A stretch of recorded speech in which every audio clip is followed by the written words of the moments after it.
सर्वप्रथम अनंत उपकारी चरम तीर्थंकर महानुपकारी श्रमण भगवान महावीर के चरणों में कोटि कोटि नमन। अत्र विराजित पूज्य गुरु भगवंतों के चरणों में कोटि कोटि नमन। आप सभी को सादर जय जिनेन्द्र। आज संवत्सरी महापर्व है, हमारा क्षमा पर्व है। भगवान श्री की रचना संवत्सरी है, खुशी ही खुशी है, पर्व धर्म का आया है, पर्व धर्म का आया है, अरिहंतों ने फरमाया है। संवत्सरी है, खुशी ही खुशी है। आप इसे भगवान श्री चैनल पर समित की आवाज में देख सकते हैं, सुन सकते हैं।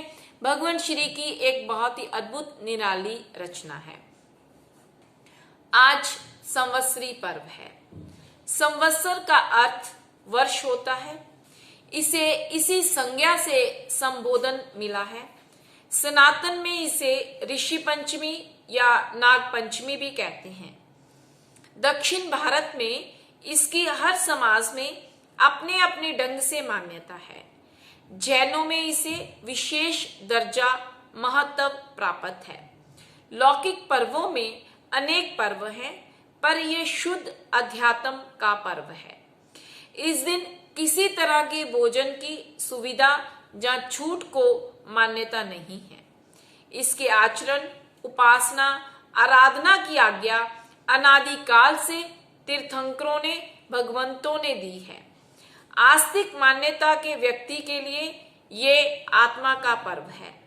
आत्मा अनादिकाल से है तो कर्म भी अनादिकाल से साथी है, पर आत्मा वही है, इसे खाली करने का प्रयास चल रहा है। इस प्रयास में कभी कमी आती है तो कभी तेजी आती है। इसी प्रयत्न का नाम धर्म ध्यान है। यह बना रहे। आप अंतगढ़ सूत्र की वाचना सुन रहे हैं। सूत्र का समस्त भाग समाप्त हो चला है। आज परिशिष्ट बाकी है। जैसे मंदिर बन गया, उस पर कलश चढ़ाना शेष है। अब आप इस पाठ को खड़े होकर पढ़ें। ऐसी परंपरा रही है, हाथ जोड़ के।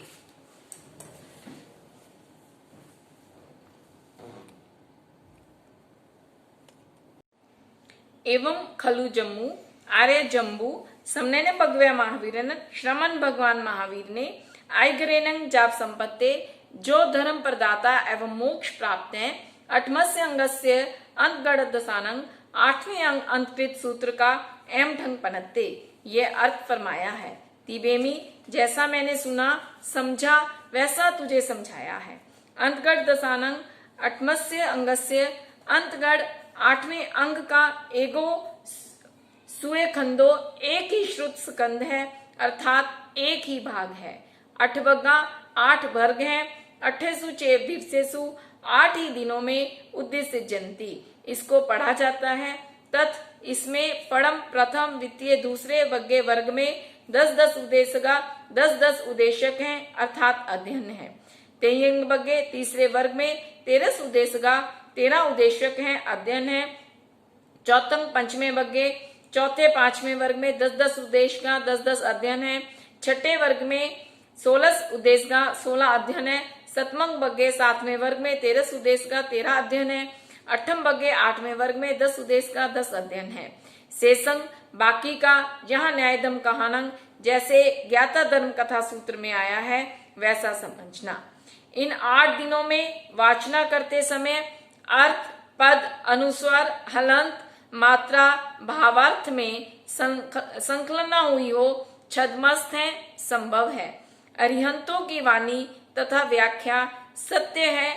हम अल्पज्ञ हैं, व्यवहार निश्चय में कमी के कारण दोषी हैं। अतः हम अरिहंत सिद्ध गुरु की साक्षी से तस्मिच्छामि दुक्कडम। बंधुओं, हम आस्तिक हैं, पर हमें वास्तविक बनना है। वास्तविक बनने के लिए हमें आत्मा को जानना ही काफी नहीं, मानने में भी आस्तिकता नहीं है। हमने आत्मा को जीना है, जाना है, माना भी, पर जिया नहीं।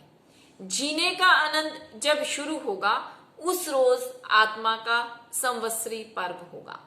वह क्षण किस दिन है यह इंतजार करो, हम उसे लाएं। हमारा जैन दर्शन साल का प्रारंभ श्रावणवदी एकम से मानता है। शास्त्र इसी दिन को आरों की शुरुआत मानता है। शक संवत, विक्रम संवत, हिजरी संवत, वीर संवत, ईसवी सन कभी शुरू हो, पर जैनों का गणित समय का आंकलन यहां से अर्थात श्रावणवदी एकम से शुरू है। काल चक्र के हम 12 आरे मानते हैं। 6 आरे उत्सर्पणी काल के अर्थात जिनमें मन, वचन, काया, भाव, द्रव्य, संसारिक ऋतु आदि में अन्न, धन, मन, तन में वृद्धि होती है। 6 आरे अवसर्पणी काल के हैं जिनमें हर चीज घटती जाती है। जो पतन की तरफ चलता है, ह्रास की ओर जाता है, यूं कहिए वह दक्षिण पंथी है। दक्षिण में नीचाई होती है, उत्तर में ऊंचाई होती है। आजकल हम पंचम काल में चल रहे हैं। यह गिरावट का समय है, हर चीज नीचे की ओर जाएगी। पंचम काल के आखिरी दिन तीसरे पहर के अंत में ये सृष्टि और पहाड़ पर्वत सब प्रलयंकर तूफानों से नष्ट हो जाएंगे। 5 भरत 5 एरावत की इन 10 भूमियों में बीज रूप में कुछ मानव जुगल बचेंगे जो क्रूर कर्मा दुष्परिणामी होंगे। आहार व्यवहार सब अनार्य होंगे। छठा आरा 21,000 वर्ष का होगा। उसके बाद उत्सर्पणी काल का प्रारंभ होगा, पर उस उत्सर्पणी काल का पहला आरा और अवसर्पणी काल का छठा आरा दोनों एक समान है। वह भी 21,000 वर्ष का है, पर वह धीरे धीरे आगे ऊपर की ओर बढ़ेगा। इस तरह 21,000 प्लस 21,000 42,000 वर्ष के बाद पुनः चेतना का समय लौटेगा। तब जो वर्षा बरसेगी उससे बीज रूप में बची सृष्टि पुनः अपने स्वरूप की ओर लौटेगी।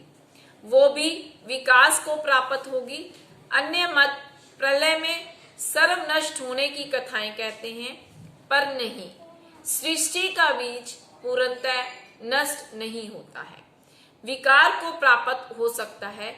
जैसे गीता ने कहा, न अस्तो विद्यते भावो न भावो विद्यते सतः, अर्थात जो चीज असत्य है ही नहीं, जिसका वजूद ही नहीं, वह कभी प्रकट नहीं हो सकती, और जो सत्य है वह कभी पूर्णतः नष्ट नहीं हो सकती, पर उसका रूप स्वरूप विकृत हो सकता है। मानव जाति का बीज तो होगा, पर उसके सुविधाजनक साधन हाट हवेली सब नष्ट हो जाएंगे। वे अपना गुजारा हिंसक दुष्ट आहार से करेंगे। वे जीव क्रूर कर्मा होते हैं। जब समय बदलेगा उस दिन श्रावणवदी एकम होगी। शास्त्रों ने बताया कि 7 दिन के 2 मेघ पुष्कर और क्षीर बरसाएंगे। 1 सप्ताह आसमान खुला रहेगा, फिर घृत और अमृत नाम के मेघ बरसने के बाद 1 सप्ताह तक आसमान साफ रहेगा। फिर रस नाम का मेघ बरसने से सृष्टि पर हरियाली, फल फूल, वनस्पति, खाद्य स्वाद्य पदार्थ पैदा होंगे। वे जीव वेताड़िया पर्वत की श्रेणियों से बाहर आकर सृष्टि परिवर्तन देख विचार परिवर्तन करेंगे कि आगे बढ़ो, मांसाहार का त्याग करो। इस अहिंसक क्रांति का जो दिन होगा वह संवत्सरी होगा। वे सभी प्रतिज्ञाबद्ध होकर अभोग्य का त्याग करेंगे। इससे एक नया परिवर्तन तथा भावनात्मक क्रांति का सूत्रपात होगा। यह क्रांति दिवस है, संवत्सरी है। साथियों, मैंने मान्यता तथा धारणा की बात कही। आप इस दिन के महत्व को आगम श्रद्धा के साथ जोड़ेंगे, अपनी आराधना में बढ़ेंगे। अनंत तीर्थंकरों ने इस दिवस की आराधना का महत्व तथा महत्ता को बार बार गिनवाया है। यह वर्षा ऋतु का समय जीवोत्पत्ति एवं वनस्पति अंकुर उत्पत्ति का काल होता है। अहिंसा प्रधान धारणा के लोग इन दिनों में सिमट कर स्वयं को समेटकर संयम का पालन करते हैं। पहले गृहस्थों का आवागमन भी कच्चे रास्ते से होने के कारण कम होता था। आज के पथरीले युग में सब बातें गौण लगती हैं तथा तर्कों के जन्म से मान्यताओं के हिलने का सिलसिला शुरू हो गया है। शास्त्र ने वर्षा काल में ठहरने का विधान आगम सम्मत, सर्वसम्मत, अहिंसा सम्मत है। आजकल संवत्सरी 2-2 मनाने का प्रचलन समाज में है। शास्त्र वही है, पाठ वही है, पर व्याख्या करने का ढंग बदल गया। हम मानते हैं शास्त्र है, पर शास्त्र पर गणित अपना लगाते हैं। बंधुओं, थोड़ा सा इतिहास पर चलते हैं। संस्कृति के आदि पुरुष ऋषभ हैं, जिन्हें आदम के नाम से जाना जाता है। सनातन ग्रंथों में आदि पुरुष शिव के रूप में मान्यता प्राप्त है। भगवान ऋषभ देव से प्रचलित कर्म निष्ठा तथा धर्म निष्ठा के इस युग में वैचारिक क्रांति के साथ आराधना उपासना का क्रम चालू हुआ। भोग भूमि से बाहर आकर मानव ने हाथ पैर हिलाए, कर्म कर अन्न उगाया, उसके रक्षण हेतु बंडोपकरण तैयार किए। असी मसी कृषि का आगाज हुआ। ऋषभ ने जब मानव को तन की समस्त विद्याएं सिखला दी, उसके बाद मन में उठने वाले विचारों के परिशोधन के लिए उन्होंने स्वयं दीक्षा ग्रहण कर निर्दोष भिक्षावृत्ति से आजीविका निर्वहन की परंपरा एवं अपरिग्रह का संदेश दिया। पर जनता संन्यास की कठोरता तथा वास्तविकता से अनभिज्ञ थी। प्रभु मौन थे, अतः कठोरता को सभी सहन कर पाए और अंततः उनके साथ प्रव्रजित सन्यासी धीरे धीरे अनुकूल चलने लगे। इस तरह ऋषभ युग में ही 363 मत जहाँ विचारधाराएं पनप उठी। ऋषभ से मोक्ष एवं साधना का क्रम शुरू हुआ। साहित्य में श्रमण संस्कृति एवं ब्राह्मण संस्कृति के नाम से 2 धाराएं प्रचलित हैं। वैदिक संस्कृति, जिसे ब्राह्मण संस्कृति कहते हैं, यज्ञ वेद विधानों की परंपरा की प्रतिनिधि है। अन्य कर्मकांड क्रियाकांड इसके धार्मिक विधान है। जल स्नान, मूर्ति पूजा, बलि प्रथा आदि अनेक विध आडंबरों से भरा है। जैसे हमने 24 तीर्थंकर माने, इन्होंने भी 24 अवतार माने हैं। ब्राह्मण संस्कृति ईश्वरवादी मान्यता की संस्कृति है कि आसमान में एक भगवान है। वह ही समय समय पर संस्कृति विकार संशोधन के लिए हित रूप धारण करता है, पुनः अपने ही स्वरूप में लौट जाता है। यही कर्ता भर्ता पालन करता हरता विनाश करने वाला है। इसमें भी सांख्य मीमांसक वैदिक आदि परंपराएं हैं जो तत्वों की मान्यता में विचार भेद रखती हैं, पर ईश्वरवाद में थोड़ा बहुत अंतर करके आगे पीछे होकर चलती हैं। हमारी श्रमण संस्कृति संस्कारों के साथ आडंबरहीन अपरिग्रहवादी तथा आत्मार्थी संस्कृति है, जो ईश्वर को भीतर आत्मा के भीतर से जन्मता हुआ देखती है। ईश्वर एक बना बनाया अवतार नहीं है। आत्मा के आवरणों के छटने से शुद्ध हुई आत्मा के नाम से पुकारता है। यह आत्मा की शुद्ध प्योर एवं कर्म रहित के साथ ज्ञान दर्शन चारित्र में परम अवस्था है। हमने इसे पुरुषार्थवाद कहा। भाग्य के भरोसे श्रमण संस्कृति नहीं चलती। वह कर्म करने में स्वतंत्र तथा भोगने में भी स्वतंत्र है। 4 गति रूप संसार में अपने कर्मों के कारण से आती जाती रहती है। पुण्य के प्रताप से फिर उभरती है, पाप से गिरती है। जैसे ईश्वरवादी वैदिक और ब्राह्मण संस्कृति के मान्यकार ईश्वर का अवतार मानते हैं, हम आत्मा के उत्तरोत्तर विकास से अर्थात उतारवाद से आत्मा संकेत धारण करके धीरे धीरे परिष्कृत शुद्ध बनती जाती है। अवतारवाद एक सदाकालिक शुद्ध आत्मा की कल्पना है, जबकि उतारवाद अपने पुरुषार्थ से आत्मा मंजती शुद्ध होती जाती है। शुद्ध आत्मा को हम भगवान का स्वरूप मानते हैं। हमारे यहाँ लोकतांत्रिक व्यवस्था है तो सनातन में कुलवादी परंपरावादी व्यवस्था है। दोनों संस्कृतियां अपने अपने ढंग से खूब पनपी। हमारे यहाँ 24 तीर्थंकर, 12 चक्रवर्ती, 9 बलदेव, 9 वासुदेव, 9 प्रति वासुदेवों की मान्यता से 63 श्रेष्ठ श्लाघा पुरुषों का एक पूरा युग प्रतिनिधित्व कर माना जाता है। इसी परंपरा में भगवान महावीर 24वें तीर्थंकर हुए, जो हमारे सबसे निकट हैं। पहले तीर्थंकर और अंतिम के युग में 5 महाव्रत होते थे तथा 22 तीर्थंकरों के समय 4 महाव्रत होते हैं। वहां ब्रह्मचर्य को अपरिग्रह व्रत में ही गिन लिया जाता है। पहले तीर्थंकर के लोग धर्म की व्याख्या से अनजान तथा स्वभाव से सरल सीधे होते हैं, जबकि अंतिम तीर्थंकर के उत्तरवर्ती जनों की मानसिकता तार्किक, कुटिल, सुविधावादी होने से कुतर्की होती है। अतः हर व्याख्या को समझाना पड़ता है। इसलिए 4 या 5 महाव्रतों का विवेचन है। बीच के लोग सरल शुद्ध मानसिकता के होते हैं। प्रभु महावीर को नमन करते हुए भगवान श्री की एक रचना है, जिसे आप आगे सुन भी सकते हैं चैनल पे। बहुत ही बिल्कुल शास्त्रों के आधार पर भगवान श्री की यह रचना है।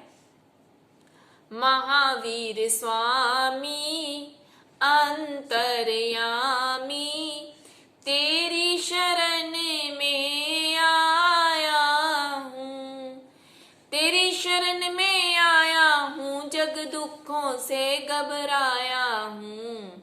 महावीर स्वामी अंतर्यामी, तेरी शरण में आया हूँ। 4 गति में गमन किया और 5 जाति में जन्म लिया, 6 काया के बना गरौंदे, उन्हें अंत में तोड़ दिया, उन्हें अंत में तोड़ दिया। 8 कर्म के 18 पाप के चक्कर में चकराया हूँ, तेरी शरण में आया हूँ, जग दुखों से घबराया हूँ। इसे आगे भगवान श्री चैनल पर भी आप सुन पाएंगे। महावीर का शासन है, जिसमें हम सब चल रहे हैं। प्रभु की परंपरा में धर्म की व्याख्या विवेक में है, आडंबर या हिंसा में नहीं है। दान, शील, तप, भावना ये मोक्ष है। महावीर जीवन राजकीय सुविधाओं से उबकर त्याग की तरफ बढ़ा था। उन्होंने 12.5 वर्षों के साधना काल में महान परिचय झेलकर केवल ज्ञान पाया। उसके बाद गौतम जी के नेतृत्व में 4411 पंडितों ने अपने अपने आग्रह त्याग कर दीक्षा ली। अपने अपने मन की ग्रंथियों का प्रभु से खुलासा पाकर उसके होने का प्रमाण पाया। आज जितनी भी वाणी हमें 32 आगमों के रूप में उपलब्ध है, उसका मूल उद्गम या कारण ये 11 गंधर हैं। इस तरह प्रभु महावीर एवं 11 गंधरों का हम पर उपकार है। बाद में इसे सूत्र रूप में गूंथकर सुधर्मा जी एवं जम्बू जी की जोड़ी ने बेजोड़ काम किया तथा इसे जन सामान्य तक की पकड़ तक पहुंचाया। प्रभु महावीर के रहते गौतम 4 ज्ञान के धारक रहे, परंतु प्रभु महावीर के निर्वाण के साथ ही उनको केवल ज्ञान हो गया। इस तरह संघ के प्रथम आचार्य सुधर्मा स्वामी हुए। हमारे यहाँ तीर्थंकरों के रहते कोई आचार्य नहीं होता, क्योंकि शासन के संस्थापक तीर्थंकर होते हैं। केवल ज्ञानी भी आचार्य नहीं होता, क्योंकि प्रत्येक केवल ज्ञानी, वह चाहे उपदेश दे या ना दे, वह अरिहंत पदधारी होता है। क्योंकि साधु के गुणस्थान छठा 7वां होता है, केवली का गुणस्थान 13वां होता है। आचार्य एक पद विशेष है जो अनुशासनात्मक है। महाव्रत की दृष्टि से साधु पद है। इस परंपरागत मान्यता या धारणा के कारण आचार्य सुधर्मा ने शासन व्यवस्था का भार संभाला। जम्बू कुमार की दीक्षा से जन सामान्य में एक विशेष क्रांति हुई। महावीर के बाद ही जम्बू की दीक्षा हुई। अपने अपने युग के श्रेष्ठतम आचार्यों ने अपना योगदान दिया, परंपरा को आगे बढ़ाया। महावीर के समय से ही हमारे यहाँ अचेलक और सचेलक परंपरा थी। जो संत साधना में अत्यधिक संवरता जाए, राग द्वेष तथा शरीर सहिष्णुता बढ़ती जाए, वे जिनकल्पी व्यवस्था को धारण करते हुए अरण्यवासी बन गए जाएं। करतल भिक्षा, तरुतल वास, मौन धारण, जनता से अलगाव, जितना तप हुआ किया, अन्यथा राहगीरों से भिक्षा प्राप्त कर गुजारा किया। शरीर सेवा या अन्य सेवा से कोई संबंध नहीं। सचेलक संत वस्त्र सहित होते थे। अल्प वस्त्र धारण कर समाज जागरण का दायित्व उन पर होता था। वे पात्र भिक्षा तथा कल्प व्यवस्था एवं सूत्र धारणा से बंधे होते थे। दोनों के महाव्रत बराबर होते थे। भगवान महावीर के 500 वर्षों के लगभग तक इस तरह की व्यवस्था चली। वहां संप्रदाय नहीं था, केवल आचार व्यवस्था, संघ व्यवस्था के साथ आत्म कल्याण धारणा प्रमुख थी। प्रतिष्ठा तथा नाम की इच्छाएं शांत थी। यही अचेलक सचेलक परंपरा आगे चलकर दिगंबर श्वेतांबर परंपरा के रूप में सामने आई। दिगंबरों में स्त्री मोक्ष की मनाही तथा मूर्ति पूजक का स्वरूप आता गया। कुछ धारणाएं संप्रदाय की मजबूरी बन जाती हैं। दिगंबरों और श्वेतांबरों में धीरे धीरे शिथिलताएं आईं। वहां भगवान महावीर के बाद से शास्त्र कंठस्थ चल रहे थे। जैन शब्द भी नहीं था, आहत कहलाते थे। श्रावक या सरावगी का अर्थ महावीर के मानने वाले हैं। जैन शब्द बहुत बाद में आया।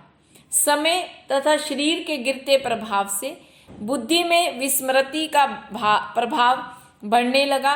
तब देवादिगणी क्षमाश्रमण के नेतृत्व में बल्लवी में शास्त्र पाठ व्यवस्था एवं लेखनीबद्ध हुए। इस लेखन का भी खूब विरोध हुआ, पर समय की जरूरत के अनुसार यह अनिवार्य हो गया। उस समय का विरोध आज शास्त्र ज्ञान संरक्षण का बहुत बड़ा उपकार है। पहले प्राकृत युग था, फिर संस्कृत का युग आया। जैन शास्त्रों पर जैनों के उद्भट आचार्यों ने टीकाएं लिखी। तब इसका भी कड़ा विरोध हुआ तथा इसे श्रुत अशातना कहकर उन आचार्यों की कड़ी मेहनत को नकारा गया। लेकिन आज वही विवेचनाएं शास्त्रों के रहस्यों को खोलती हैं। अब युग आया हिंदी का। शास्त्रों की व्याख्याएं हिंदी में हुई, पर जैन संतों में विवेक तथा आस्था बराबर जागे रहे। जिन आचार्यों ने संस्कृत में टीकाएं की, उन्होंने भी मूल को यथावस्थित रखा तथा हिंदी युग में मूल संस्कृत छाया तथा हिंदी लेखन कर मूल को यूं का त्यों बनाए रखा। ये एक आदर्श एवं नैष्ठिक भक्ति का परिचायक है। श्वेतांबरों में समय प्रभाव से मूर्ति पूजा आई, जिसे हम पंजेरा या श्वेतांबर मूर्ति पूजक कहते हैं। दिगंबरों में भी शिथिलता खूब आई, भट्टारक आए। हमारे यहाँ यतियों का जोर हुआ। दिगंबरों में शास्त्रों पर धन चढ़ावे चढ़े। इधर यतियों ने भी शास्त्र मान्यता के नाम पर भोली जनता को लूटा। जब विवेक और विचारों के नाम पर आस्था के साथ अनाचार होता है तो क्रांति का जन्म होता है। दोनों ही तरह की क्रांतियां हुई तो सुधार भी हुए। दिगंबरों में भी तेरापंथी, बीसपंथी, तारनपंथी, काष्टा संघ, कांजी आदि संप्रदाय आए तो हमारे यहाँ संप्रदायों में उप संप्रदाय बढ़े। तेरापंथी भी आए। इस तरह उतार चढ़ावों के उलट फेर में महावीर शासन चलता रहा। आगे पीछे होकर धर्म का रथ बढ़ता चला आया। बड़े बड़े विद्वान एवं क्रियापात्र संत हुए। समय समय पर धर्म रक्षा हेतु उन्होंने अपनी शक्ति का प्रयोग किया। डूबती गिरती आस्थाओं को बचाया। बीच बीच में शास्त्रार्थ युग भी आए। हमने अपने मंचों पर अपनी ही आस्थाओं के गृह युद्ध को झेला। सनातनों के साथ शास्त्रार्थ हुए। बौद्धों के साथ भी इस तरह के शास्त्रार्थ कितने चले। उसमें संत साध्वियों के बलिदान भी हुए। राज सत्ताओं के दुरुपयोग सदुपयोग भी हुए। शास्त्रार्थ कितने ही हो, हार जीत किसी की हो, पर धारणाएं नहीं बदलती, आस्थाएं नहीं बदलती। इन झगड़ों का अंत में यूं का त्यों ही रहता है। खाली बुद्धि विलास के कुछ सामने नहीं आया। हमारा इतिहास हर पक्ष से समृद्ध रहा। मैं समृद्ध इसलिए कह रहा हूं कि जैनों के आचार की, शुद्ध नैतिक व्यवहार की, व्यापार शुचिता की एक छाप सभी पर सदाकाल रही। जैनों का अर्थ प्रामाणिकता के साथ धनग्रस्त मानसिकता रहित जीवन को मान्यता मिली। राजकीय सहयोग में जैनों ने सदा निष्ठा से काम किया, गद्दारी नहीं की। इससे हमारी प्रतिष्ठा स्वच्छ रही। इसमें हमारे गुरुओं की शिक्षा के साथ जैन आचार की सुदृढ़ किलेबंदी भी काम आई। जैन का अर्थ भगवान श्री केवल उच्चारण नहीं आचरण मानते थे। जैन समाई करता है या जिमीकंद का त्यागी है या रात को नहीं खाता। भगवान श्री इन बातों से प्रभावित नहीं होते थे। वे फरमाया करते कि जो 7 कुव्यसनों का त्यागी है वह जैन है। जो 7 कुव्यसनों की सीमा में नहीं वह समायक करे या अन्य नैष्टिक बाह्य आचारों की पालना का ढोंग करे, वे उन्हें पसंद नहीं थे। सम्यक्त्व मिथ्यात्व की व्याख्याएं मान्यताएं उन्हें ज्यादा नहीं लुभाती थी। वे फरमाया करते कि मूलभूत आचरणों की दिल से स्वीकारोक्ति एवं पालना में सबसे पहले ये संस्कार भरने चाहिए। गुरु धारणा के लालची संतों के उपासक जब इस तरह की शिथिलता में दिखलाई पड़ते हैं तो उनके संवत्सरी के प्रोषद या 8 दिन की हरि वनस्पति त्याग समायिक का पखंड वस्तुतः पखंड है। हमारे यहाँ संवत्सरी पर्व का अर्थ यही है कि अगर हम अपने जैनत्व में कहीं से शिथिल ढीले हुए हैं तो स्वयं को कसें। अपने आचार विचार का प्रतिलेखन करें। अपने मन से विचार करें। क्षण भंगुरता जीवन में हम अपनी इंद्रियों के लालच या मन के सुख में, लोभ में पराई पीड़ा के कारण तो नहीं बने। हिंसा तथा उन्हें सताने में नमित्त तो नहीं हुए। इन विचारों से स्वयं का देखना संवत्सरी है। संवत्सरी पर्व का हमारे यहाँ बड़ा महत्व है। शुरू में ये पर्व केवल संतों साध्वियों के लिए था। शास्त्रों में संवत्सरी शब्द नहीं मिलता। वहाँ पर्युषना, पज्योत्सना शब्द मिलता है। श्रमण संस्कृति में इसकी उपयोगिता, महत्ता, महानता, मान्यता सर्वोपरि है। ये आषाढ़ी पूर्णिमा से 50वें दिन आती है। इसमें भी संप्रदायों के आग्रह आगे आने लगे। लौकिक पंचांगों के अड़ंगे अड़े। 2 श्रावण 2 भादवों में, कोई पहले में कोई पीछे के वादवे में संवत्सरी करता है, कोई चमासा बैठने के 50वें दिन बाद तो कोई चमासे के 70वें दिन शेष रहने पर संवत्सरी करता है। ये सब कोरे झंगड़े हैं। कोई चौथ की संवत्सरी, कोई पंचमी की, कोई उदय की, कोई औस्त की कर रहा है। ये सब मान्यताओं में घुसपैठ कर चुकी संप्रदाय की मानसिकता के हट हैं, जो संवत्सरी की आराधना में बाधक है। चौमास व्यवस्था सभी धर्मों में मान्य है, पर संवत्सरी की मान्यता पर्युषणा के नाम से जैनों में तथा बौद्धों में प्रेषण शब्द से प्राप्त है, जिसका अर्थ चित्त को पूर्णतः शुद्ध करना है। लक्ष्य वहाँ भी चित्त विकारों को सुविचार रूप में बदलने का है। हमारे यहाँ भी यही लक्ष्य है। संवत्सरी जैसी धारणा, मान्यता तथा शुद्ध आत्मा के परब पर भी मतभेदों, मान्यताओं की काली छाया विचारणीय विषय बन गई है। आज हम जो मान रहे हैं, ये सभी शास्त्र वर्णित यूं की त्यों धारणाएं हों, ऐसा भी नहीं है।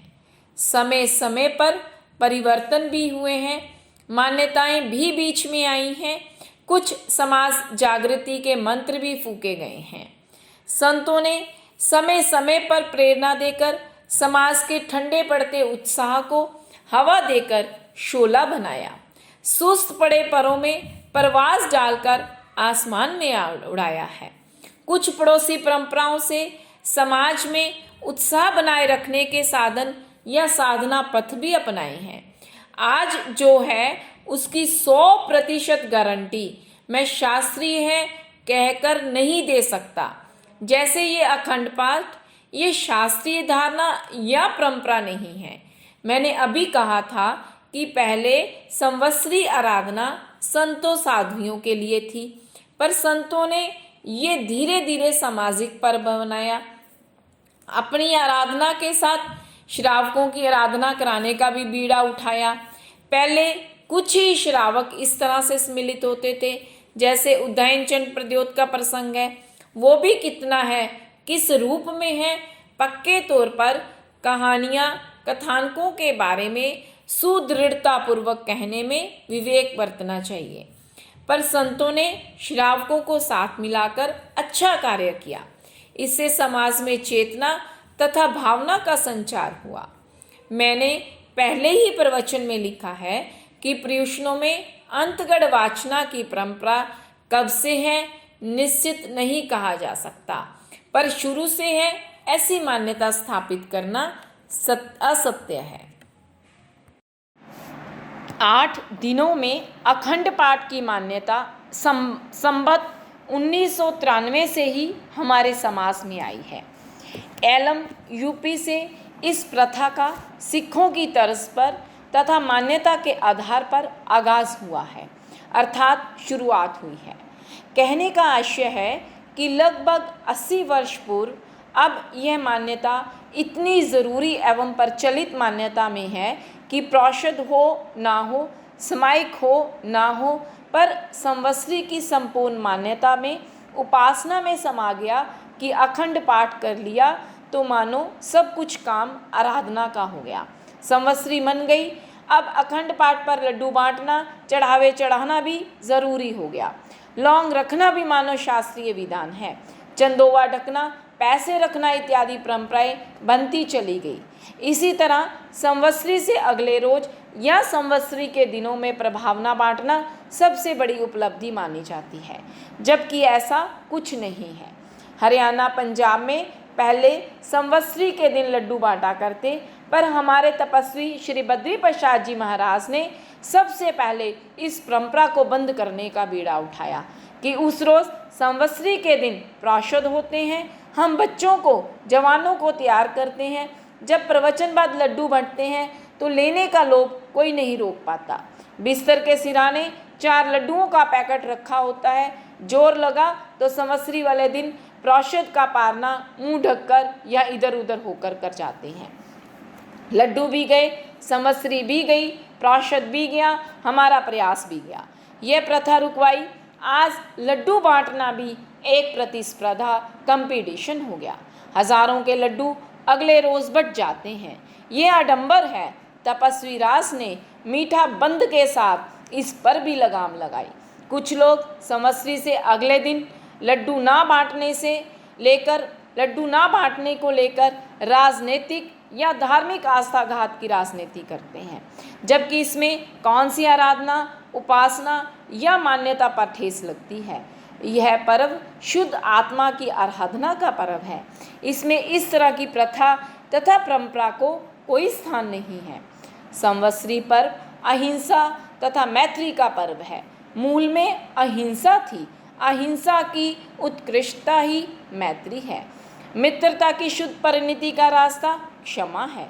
मूल में अहिंसा की विशालतम व्याख्या सुविचारों से जुड़ी है। जब आपके विचारों में हर जीव के प्रति अपने सुख दुख से जुड़ी संवेदना का सा ख्याल उत्पन्न होगा तो राग और द्वेष के सभी व्यापार अपने आप बंद हो जाएंगे। हम किसी जीव के प्रति द्वेषात्मक भावना को रोकने में सक्षम बने। हमारे सुख एवं कल्पना के बीच में जब कोई बाधा बनती है तो हमारे मन की प्रतिक्रिया ही द्वेष का रूप धारण कर लेती है। द्वेष की उत्पत्ति अनादि सहज है। हमारे भीतर में उपजा द्वेष हमारे लिए द्वेष नहीं, स्वयं के लिए संवेदना होता है। बस यही वैचारिक अहम भाव हमें दूसरे के प्रति द्वेषात्मक बना देता है। यही द्वेष दुश्मनी का, वैर का कारण बनता है। अनादिकाल से ये जीव इसी द्वंद्व की चक्की में पिसता आ रहा है। अहिंसा की भावना को हम उधार करें, विस्तार करें तो यही अहिंसा मैत्री के रूप में सामने आती है। महावीर ने हर जीव में स्वयं को देखा है। जब तक हम ईश्वर में जीव को देखेंगे तो दृष्टा भाव का अहंकार जागेगा, पर जब हम हर जीव में ईश्वर को देखने का उदार भाव भरेंगे तो हमारे भीतर करुणा या वत्सलता पैदा होगी। हम हिंसा की सूक्ष्मता तक पहुँचे तो हमारे से किसी जीव की मामूली सी विराधना भी संभव नहीं होगी। हमारा खानदान तथा व्यवहार अहिंसक होगा। महावीर ने व्यक्ति के खान पान से खानदान की व्याख्या की है। जब तक हमारा भोजन ही शुद्ध नहीं तो भजन कैसे शुद्ध होगा। हम आजकल भजन के बारे में, भक्ति के बारे में जागरूक बनते हैं, पर हम भोजन की व्यवस्था से जुड़े समाधि सूत्रों का ख्याल नहीं रखते। महावीर ने संवत्सरी पर्व को इसी क्रांति बीज से शुरू कर दार्शनिक अनंत तक पहुंचाया है। यही बढ़ते बढ़ते अंत में मैत्री, करुणा एवं क्षमा के रूप में सामने आता है। आज उसी याद का पावन पर्व है। हम हर एक सूक्ष्म से सूक्ष्म, बड़े से बड़े जीव के प्रति करुणा का भाव रखें। यह पर्व हिंसा, प्रताड़ना, उत्पीड़न तथा द्वेषात्मक भावों की समाप्ति का दिन है तथा अतीत में जो प्रवृत्तियां तथा आचरण हुए हैं, मन से लेकर काया तक से वैचारिक आचरण परक जो कमियां आई हैं, उनके संशोधन तथा शुद्धिकरण का दिन है। अन्य समाजों में तन के पर्व तो बहुत आते हैं, अन्न तथा भगवान के पर्व तो बहुत मिलते हैं, पर आत्मा के संशोधन का पर्व अकेला एक जैनों में है। पहले क्षमा अपने से शुरू करें। आप अपनी प्रवृत्तियों एवं प्रकृति को देखें कि हमारे भीतर में कितना राग भरा हुआ है। हम द्वेष की भट्ठी बने फिर रहे हैं। हम किसी के गुणों को क्यों नहीं सह सकते। हम अपने सिवाय भगवान को मानने के लिए तैयार नहीं। स्वयं से बड़ा सिद्ध नहीं का सिद्धांत हमारा हो चला है। इसी अहंकार के नशे में सभी को दलते मलते मसलते जा रहे हैं। प्रभु महावीर ने कहा, पहले अपने नशे का नाश करो। नशे में व्यक्ति क्रोध करता है। नशे में व्यक्ति ने सामने वाले की सत्ता को रौंदा है, अपनी सत्ता को स्थापित करता है। प्रभु ने कहा, सत्ता का नशा उतार कर ही संत या श्रावक बना जा सकता है। जब तक ये नशा रहेगा, नाश का रास्ता खुला रहेगा। संवत्सरी के रोज हम अपने को देखें। सामने वाले ने क्या किया है उसको देखेंगे तो हमारा क्रोध अधिक भड़कीला होगा। जब तक क्रोध की भड़क, मान की भनक तन में, दिमाग में रहेगी, तब तक संवत्सरी नहीं बन सकती।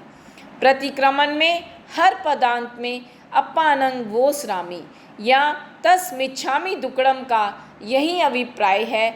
हम अभिप्राय को नहीं समझकर उच्चारण एवं रंटंत के तोते बने बैठे हैं।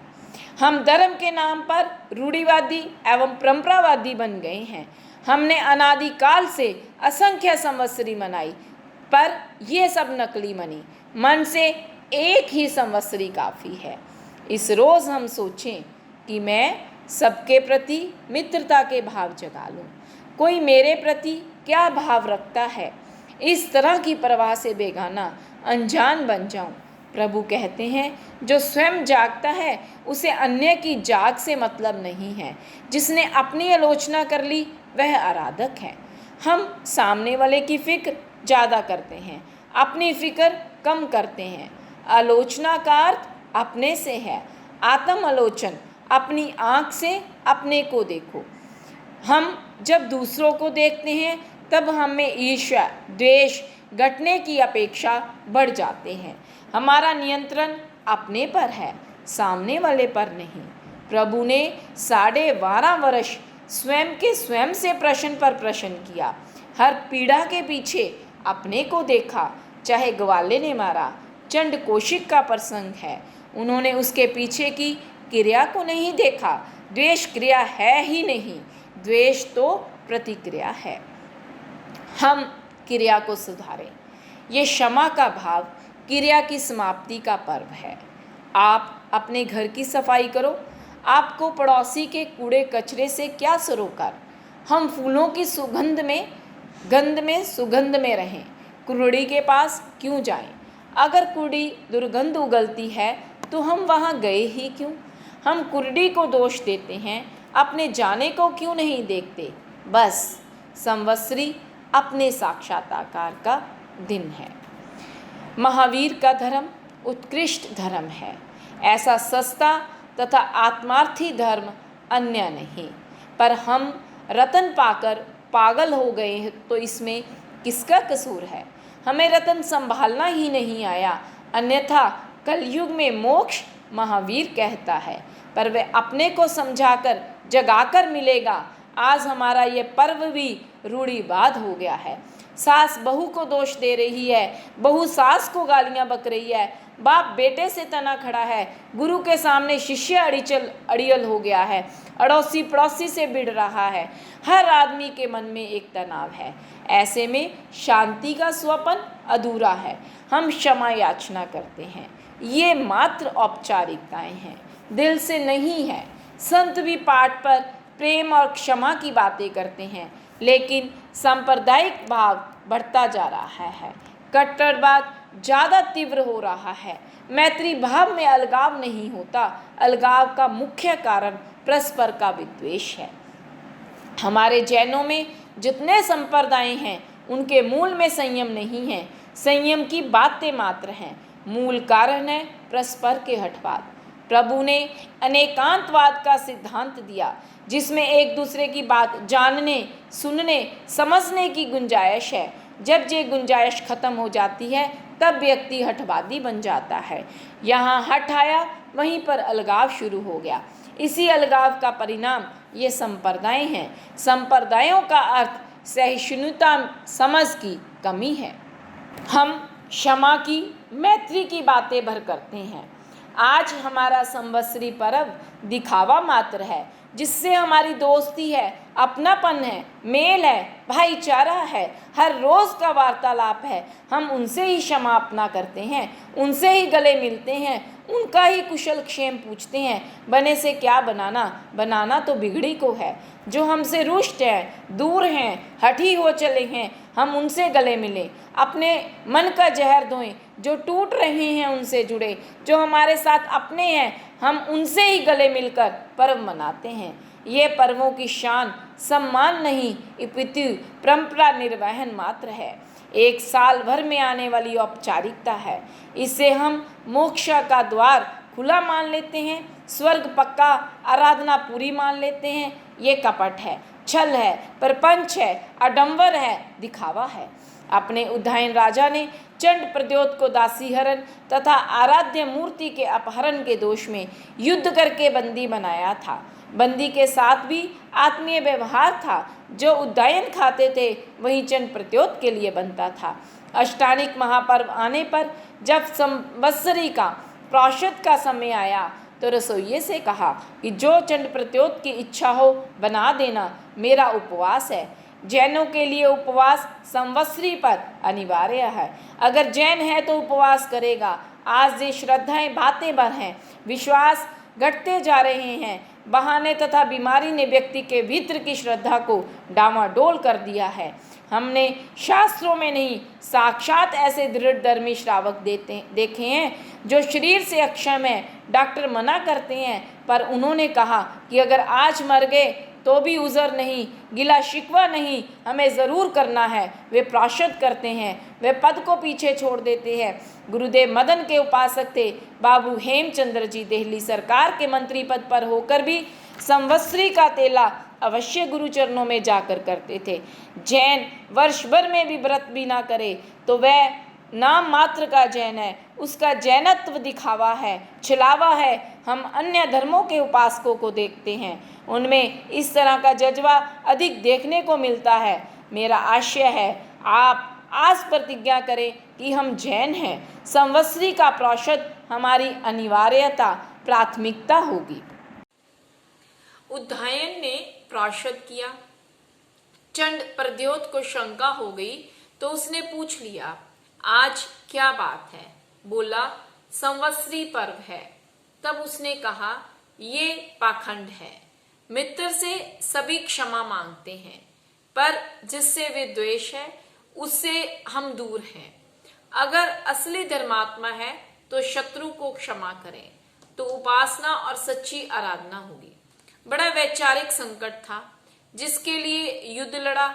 हजारों लोग युद्ध में शहीद हुए, पर यहाँ आकर एक विचार उपजा, वास्तविक उपासना तो यही है, सच्ची कसौटी तो यही है, धर्म का सही अर्थ तो यही से अब से शुरू हो रहा है। सब अर्थ परमार्थ गुनकर विचार कर उद्यान ने चंड प्रद्योत के बंधन खोल दिए और क्षमा याचना की। जितनी यशोगाथा उसके शौर्य की थी, उससे अधिक शौर्यवरी प्रतिष्ठा क्षमा से मिली। इस क्षमा से हमारे जैनों में इस पर्व का सर्वोपरि महत्व है, महत्ता भी है। धर्म का मूल विनय है। विनय यहाँ होगी, अड़ियलपना या विद्वेष का भाव नहीं होगा। अवनीत व्यक्ति हठी होगा, अग्रही होगा। अग्रह विनय को, क्षमा को नष्ट कर देता है। क्षमा शुद्ध विचारों की परिणति है। जब व्यक्ति अपने से जुड़कर सोचता है तो उसे अन्य से घृणा या द्वेष क्यों होगा? आत्मवत सर्वभूतेषु, सब जीव अपने समान हैं। मैं और तू का भेद समाप्त हो जाता है। जैनों ने भारत के इतिहास में जितने युद्धों का सेनापतित्व किया, इतना किसी एक धर्म के व्यक्तियों ने नहीं किया। जैन ने अहिंसा को कर्तव्य, कर्म और धर्म से जोड़कर जिया है। अहिंसा कायरता नहीं है, वह निरअपराध मैत्री भाव, अपराधी को सुधारने का भाव रखती है। अगर वह अपराधी है तो अपने कृत्य कार्य की उदंडता का नियमन कर उसे एहसास करवाती है तो क्षमा करना भी जानती है। आज के दिन पहले संत लोग बैठकर श्रावकों के सामने समाचारी का पठन पाठन करते थे। संतों में परस्पर चर्चाएं होती थी। पाप दोष के सेवन से पनपी उपजी गलान भावना का प्रायश्चित होता था। आपस में उपजे विद्वेष की उपशमना होती थी, क्षमापना होती थी। हमारे यहाँ 4 तरह की कषाय का वर्णन शास्त्रों में आता है। गुस्सा आया और निकल गया, चला गया। लहर थी, निकल गई। एक हवा थी, लगी, छुई, कंपन देकर चल निकली। इसे सबसे हल्की, बढ़िया और कल्याणकारी कषाय कहा है। इसका नाम संज्वलन है। कषाय की पोटेंसी जरा बढ़ गई तो उसके बाद व्यक्ति को होश आया, कथनी करनी तथा आत्मा का ख्याल जाग उठा। उसे प्रत्याख्यानावन कहते हैं। एक लहर जरा आई तो पर देर से गई, अपना प्रभाव रखा। जैसे पानी बरसात का नीच में ठहर गया, उसे प्रयत्न पूर्वक उलीचना पड़ा, वह अप्रत्याख्यानावरण है। एक आकर जड़ जमा ले, अंदर स्थान बना लिया, जिसको छोड़ने का मन नहीं करता, वह है अनंतानुबंधी। आप ध्यान दें। आपसे गलती हुई, मन में तभी ग्लानि जन्मी, पलटवार की, सुधार का भाव आ गया, तभी क्षमा मांगी, तत्कालिक प्रतिक्रमण है। ऐसा साधक आत्मार्थी ही नहीं, तब तद्भव कल्याणी है। एक है गुस्सा आया, गलती भी हुई, पर थोड़ी देर का ख्याल आया, जागा, प्रतिक्रमण किया, क्षमा याचना की, काम बन गया। एक साल है, साल भर तक चली पर साफ हो गया। यहाँ यह तीसरी स्थिति है। मन में गांठ ऐसी पड़ी कि जिंदगी उसी गांठ में गुजर गई। संवत्सरी के बाद भी कषाय शेष रहती है तो सभी धर्म क्रियाएं मात्र दिखावा या परंपरा निर्वाह मात्र है। हम अपने मन को शल्य रहित बनाएं। मानव जन्म मिला है, इसका अर्थ खाना पीना, वासना, कामना तथा गांठें बांधना नहीं, अपितु इन सब से अलग हटकर आत्मा की विवेचना में दिन बिताएं। विपरीत ख्याल और विपरीत हालात में स्वयं को संभाल कर रखने वाला जैन है। वीर एवं अरिहंतों का उपासक है। ये पावन शरणा मिला है, इस अवसर को चूकना नहीं है। अब हम प्रवचन की संपूर्णता से पूर्व जिस परंपरा का सानिध्य हमें प्राप्त है, उस परंपरा के महापुरुषों को भी नमन वंदन सहित स्मरण कर लें। हमारा उत्तर भारत अधिकतर पंजाब परंपरा का उपासक है। यहाँ पर भी शिथिलता का प्रभाव रहा। यति लोगों ने औषध, मंत्र तथा गंडे तावीजों के दम पर अपना प्रभाव जमाया। उनकी खूब चली। संयम के नाम पर, साधुता के नाम पर उनका वर्चस्व रहा। भगवान श्री की रचना है जिसे मैं पढ़ के सुना रही हूँ। वर्धमान जिनेन्द्र के गुणगान गाएं सर्वदा, गंधर्वों सतियों विहर मानों को वंदन हो सदा। श्री सुधर्म आर्य जम्बू आदि जो आचार्य हैं, वे हमारे हृदय से सम्मान्य और सत्कार्य हैं। कुछ परंपरागत बातों को सुनना भी आज के दिन का महत्व है। महापुरुषों की स्मृति ही मन को ताजा करती है। अपने पूर्वजों के नाम सुमरन से नई ऊर्जा, उत्साह, प्रेरणा मिलती है। आपने प्रभु महावीर के शासन की गौरवमयी संस्तुतियां सुनी। हर भविकात्मा ने अपने कल्याण का पथ प्रशस्त किया। उससे उनका यही लोक तो सुधरा ही, पर लोक भी पावन, परम एवं उत्तम बना। आर्य सुधर्मा अंतगढ़ के कन कन से ध्वनित है। आर्य जम्मू स्वामी के ही माध्यम से श्रुत का सागर लहरों के रूप में, बसंती हवाओं के रूप में आज भी महावीर तीर्थंकरों के शासन की याद तरोताजा करता है। फिर भी प्रथम दिवस आप कुछ चित्रण सुन सके हैं, मैं आगे के लिए चल रहा हूँ। प्रभव जी के शिष्य पंडित राज शंभव मुनि 10वें कालिक सूत्र रचना मनक हित जिन की सुनी। निर्युक्ति करता वज्र बाहुते चतुर्दश पूर्वधर, भुक्त भोगी ब्रह्मचारी स्थूल भद्र मुनिवर। आचार्य प्रभव का जीवन भी डाकू से सन्यासी बना। सन्यासी से अविनाशी चर्या तक पहुंचे। उनका जीवन ये कम्मे सूरा ते दम्मे सूरा। जो कार्य क्षेत्र में कर्मठ है, कर्मशील है, वो धर्म के क्षेत्र में भी शूरवीर शौर्यशील है।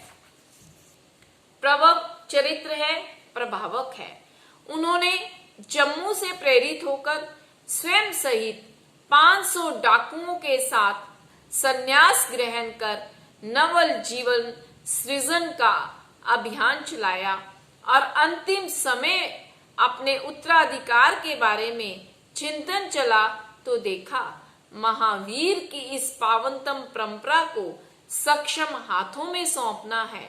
खाली चेहरा मोहरा मोहग्रस्त होकर नहीं, अगर उत्तराधिकार का निर्णय करते समय पदेन दायित्वपूर्ण व्यक्ति अपने मोहजन्य आवरणों की कैंचली में बंधा रहे तो उस संघ का भविष्य निश्चित रूप में अंधियारा है।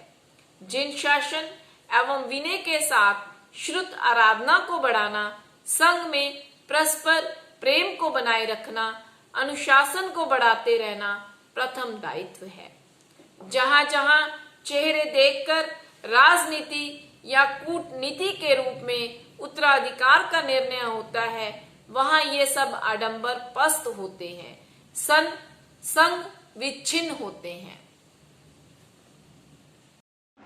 आचार्य प्रभव ने अपने उपयोग में देखा पंडित राज स्वयं इस विषय में सर्वथा सक्षम है, पर वे जैन नहीं, वेदांत सनातन धर्म के मुख्य प्रवक्ता, प्रस्तोता तथा नेता हैं। फिर देखा कि वे भव्य हैं, भावुक हैं, भविष्य उनके नेतृत्व को पुकार रहा है।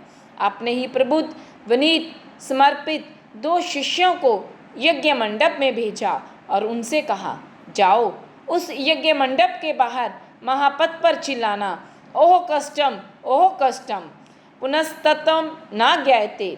जब तत्व जिज्ञासा पर प्रश्न आए तो कहो, हमारे धर्माचार्य प्रभव ही इस तत्व रहस्य की गुत्थियां खोल सकते हैं। वे इस जिज्ञासु मनोवृत्ति से यहाँ तक चले आएंगे और हुआ भी यही। आए तत्व पूछा। आचार्य प्रभव ने कहा, कर्मकांड में हिंसा जन्य परिश्रम है।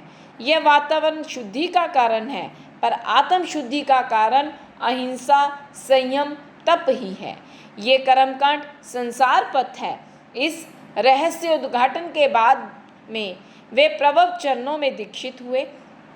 गर्भवती पत्नी को त्याग कर आए थे, जो जैनत्व संस्कारों से भावित एवं प्रेरित थी। उनके उधर से मनक जन्मा और वह पिता को ढूंढते आया और मुनि बना। उस मनक पुत्र मुनि हेतु आयु अत्यल्प देखकर द्वादशांग जैसे महासमुद्र से ही मोती चुनकर 10वें कालिक सूत्र की रचना कर भव्य एवं भविष्यत के साधनाशील मुनियों के लिए एक अखंड ज्योति दीप दिया। आज वही संकलन 10वें कालिक के रूप में प्राप्त है। ये संकलन है, रचना नहीं है, पर संकलन का दायित्व भी योग्यतम व्यक्तित्व ही करते हैं। आचार्य स्वयंभव के बाद अनेक उद्भट दिग्गज तथा जिनवानी संरक्षण कुशल हाथों में नेतृत्व आया। ये सब 14 पूर्व के ज्ञाता थे। भगवान श्री ने अपने काव्यात्मक संग्रह में जो नामों उल्लेख किए हैं, स्तुति संस्तुति गीत लिखे हैं, वे केवल किसी समय के टर्निंग पॉइंट को संकेत करके लिखे हैं। वैसे में लघुतम किंचित नामोल्लेख कर दूं, पर सविस्तार व्याख्या तो एक महनीय वृद्ध ग्रंथ के रूप में संभावित है। पर यहाँ संक्षेप समयाक्षेप विवेचन ही प्रसंगवशात उचित है। ये 5 श्रुत केवली हुए प्रभव स्वामी, संभव, यशोभद्र, संभूत विजय एवं भद्रबाहु। आचार्य भद्रबाहु का जन्म प्रतिष्ठानपुर के प्राचीन गोत्रीय ब्राह्मण के घर में हुआ। 45 वर्ष तक घर में रहकर दीक्षित हुए। आप यशोभद्र जी के शिष्य बने। संभूति विजय श्रुत केवली आपके गुरु भ्राता थे। गुरुदेव के स्वर्ग गमन पूर्व आप दोनों आचार्य बने, पर आपके संग में वाचक का और सूत्र ग्रंथन व्यवस्थापन का कार्य किया। संघ दायित्व आचार्य संभूत विजय ही संघ संरक्षण का कार्य करते थे। उनके स्वर्ग गमन पश्चात आपने संघ का संपूर्ण दायित्व अपने हाथों निर्वहन किया। अपने आचार्य काल में आपने 4 छेद सूत्रों की रचना कर श्रमण परंपरा तथा संघ व्यवस्था पर बड़ा उपकार किया। दशाश्रुत स्कंद, कल्प, व्यवहार और निशीथ जैसा शास्त्र निबंधन आपका अपूर्व कार्य है। 10 सूत्रों पर नियुक्ति कर इनके रहस्य वेद का उद्घाटन किया। उपसगहर स्तोत्र एवं भद्रबाहु संहिता के साथ 1.25 लाख पद के वसुदेव चरित्र जैसी रचना की। आपने स्थूल भद्र जैसे काम विजेता महामुनि को दीक्षित किया तथा 2 वस्तु कम 10 पूर्व का ज्ञान दिया। जैन वागम्य में स्थूलभद्र का नाम बड़े सम्मान के साथ मंगल पुरुष के रूप में ग्राह्य एवं स्मरणीय है। आप काम विजयी थे। 12 वर्ष तक कोशा के यहाँ सर्वस्व समर्पण कर रहे। पिता शेकडाल के महामंत्री पद की छाया में रहे। इनके पिता प्रथम नंद के महामात्य थे। आप तीव्र मेघा तथा सौंदर्य संपन्न, बुद्धि कौशल एवं वाक चातुर्य के साथ अति विशिष्ट व्यक्तित्व के धनी थे। कोशा जैसी नगर वधु आपको प्राप्त कर अन्य राजकार्यों एवं गणिका व्यवस्थाओं से विरक्त हो गई थी। आपने पिता की मृत्यु के बाद महामात्य पद को ठुकराकर आचार्य भद्रबाहु के चरणों में रहकर ज्ञानाभ्यास किया। तत्पश्चात आपने संघ के गुरुतर कार्यों को वहन किया। 7 बहनों द्वारा आपकी नेपाल में साधना शुद्ध आराधना के समय छदावस्थावशात चमत्कार दर्शन की घटना से श्रुत वंचित होना पड़ा। आपके गुरुदेव संभूति विजय ने विच्छिन्न श्रुत गंगाधारा को पुनः यथा व्यवस्थित प्रवहमान करने हेतु पाटलिपुत्र में आपके नेतृत्व में पहली वाचना की आज्ञा हुई। उसमें विस्मृत स्मृत पाठों का सभी मुनियों से मेल मिलान कर व्यवस्थित किया। ये एक गुरुतर कार्य था जो आपके नेतृत्व में हुआ। भगवान श्री द्वारा रचित महाकाव्य स्थूलीभद्र एक अद्भुत कालजयी रचना है। समय अनुसार आप उसे भी पढ़ सकते हैं। थे अचेलक उग्र साधक महागिरी गरीश सम, थे सचेल समाज रक्षक मुनि सुहस्ती विहार क्षम। दुष्ट नीमन धर्म रक्षण आचार्य कालक कर गए, श्यामाचार्य जी प्रज्ञापना में ज्ञान वैभव भर गए। आर्य स्थूलभद्र के अनेक प्रमुख शिष्यों में 2 प्रमुख शिष्य आर्य सुहस्ती और आर्य महागिरी हैं। आप दोनों के जीवन वृत्त में आर्य शब्द आर्य यक्षा के नेतृत्व एवं संरक्षण में पालन पोषण एवं परीक्षण के आधार पर उस कृत उपकार को चिरस्थायी करने के लिए व्यवृत्त हुआ है। आर्य महागिरी एवं आर्य सुहस्ती में उम्र एवं दीक्षा व गणना साम्य होते भी समय अवधि भिन्न भिन्न है। आर्य महागिरी एवं आर्य सुहस्ती को आचार्य स्थूलभद्र ने अपने स्वर्ग गमन समय दोनों को आचार्य पद से नवाजा। आचार्य सुहस्ती ने अपने अवशिष्ट एकादशांगी के अध्ययन को आर्य महागिरी से पूर्ण करा। आचार्य महागिरी प्रारंभ से ही अचेलक धारणा एवं चर्या के समर्थक एवं पालन में रुचि रखते थे। अतः धीरे धीरे अपने घन का संघ का सारा भार आचार्य सुहस्ती को सौंपकर स्वयं गुरुवर्ती रहकर अचेल परंपरा जिन कल्प को निर्वहन किया। उच्छेष्ट एवं फेंकने योग्य वस्तु ही आहारचर्या में ग्राही थी। यहाँ तक सचेल अचेल अवस्था व्यवस्था समाचारी पालन समग्र रूप से एकता रूप में बराबर थी। इसमें संप्रदाय भेद नहीं था। यहाँ के बाद इसमें धीरे धीरे अंतर एवं अंतराल आया और आगे चलकर दिगंबर एवं श्वेतांबर मान्यता धारणा का बीज पनपा। इस युग में कितने ही राजनीतिक घटनाक्रमों का उल्लेख प्राप्त है। आर्य सुहस्ती का महत्व कार्य संप्रति को प्रतिबोध विशेष प्रभाव उत्पादक है। परंपरागत धारणाओं एवं कतिपय स्थविरालियों के आधार पर श्यामाचार्य 48 वर्ष तक वाचनाचार्य एवं युग प्रधानाचार्य मानेंगे। इन्हीं श्यामाचार्य के काल में अनुयोगों की विशेष व्याख्या व्यवस्था हुई। ये श्यामाचार्य निगोद जीव राशि के सर्वज्ञ कल्प व्याख्याता एवं विवेचक माने गए हैं।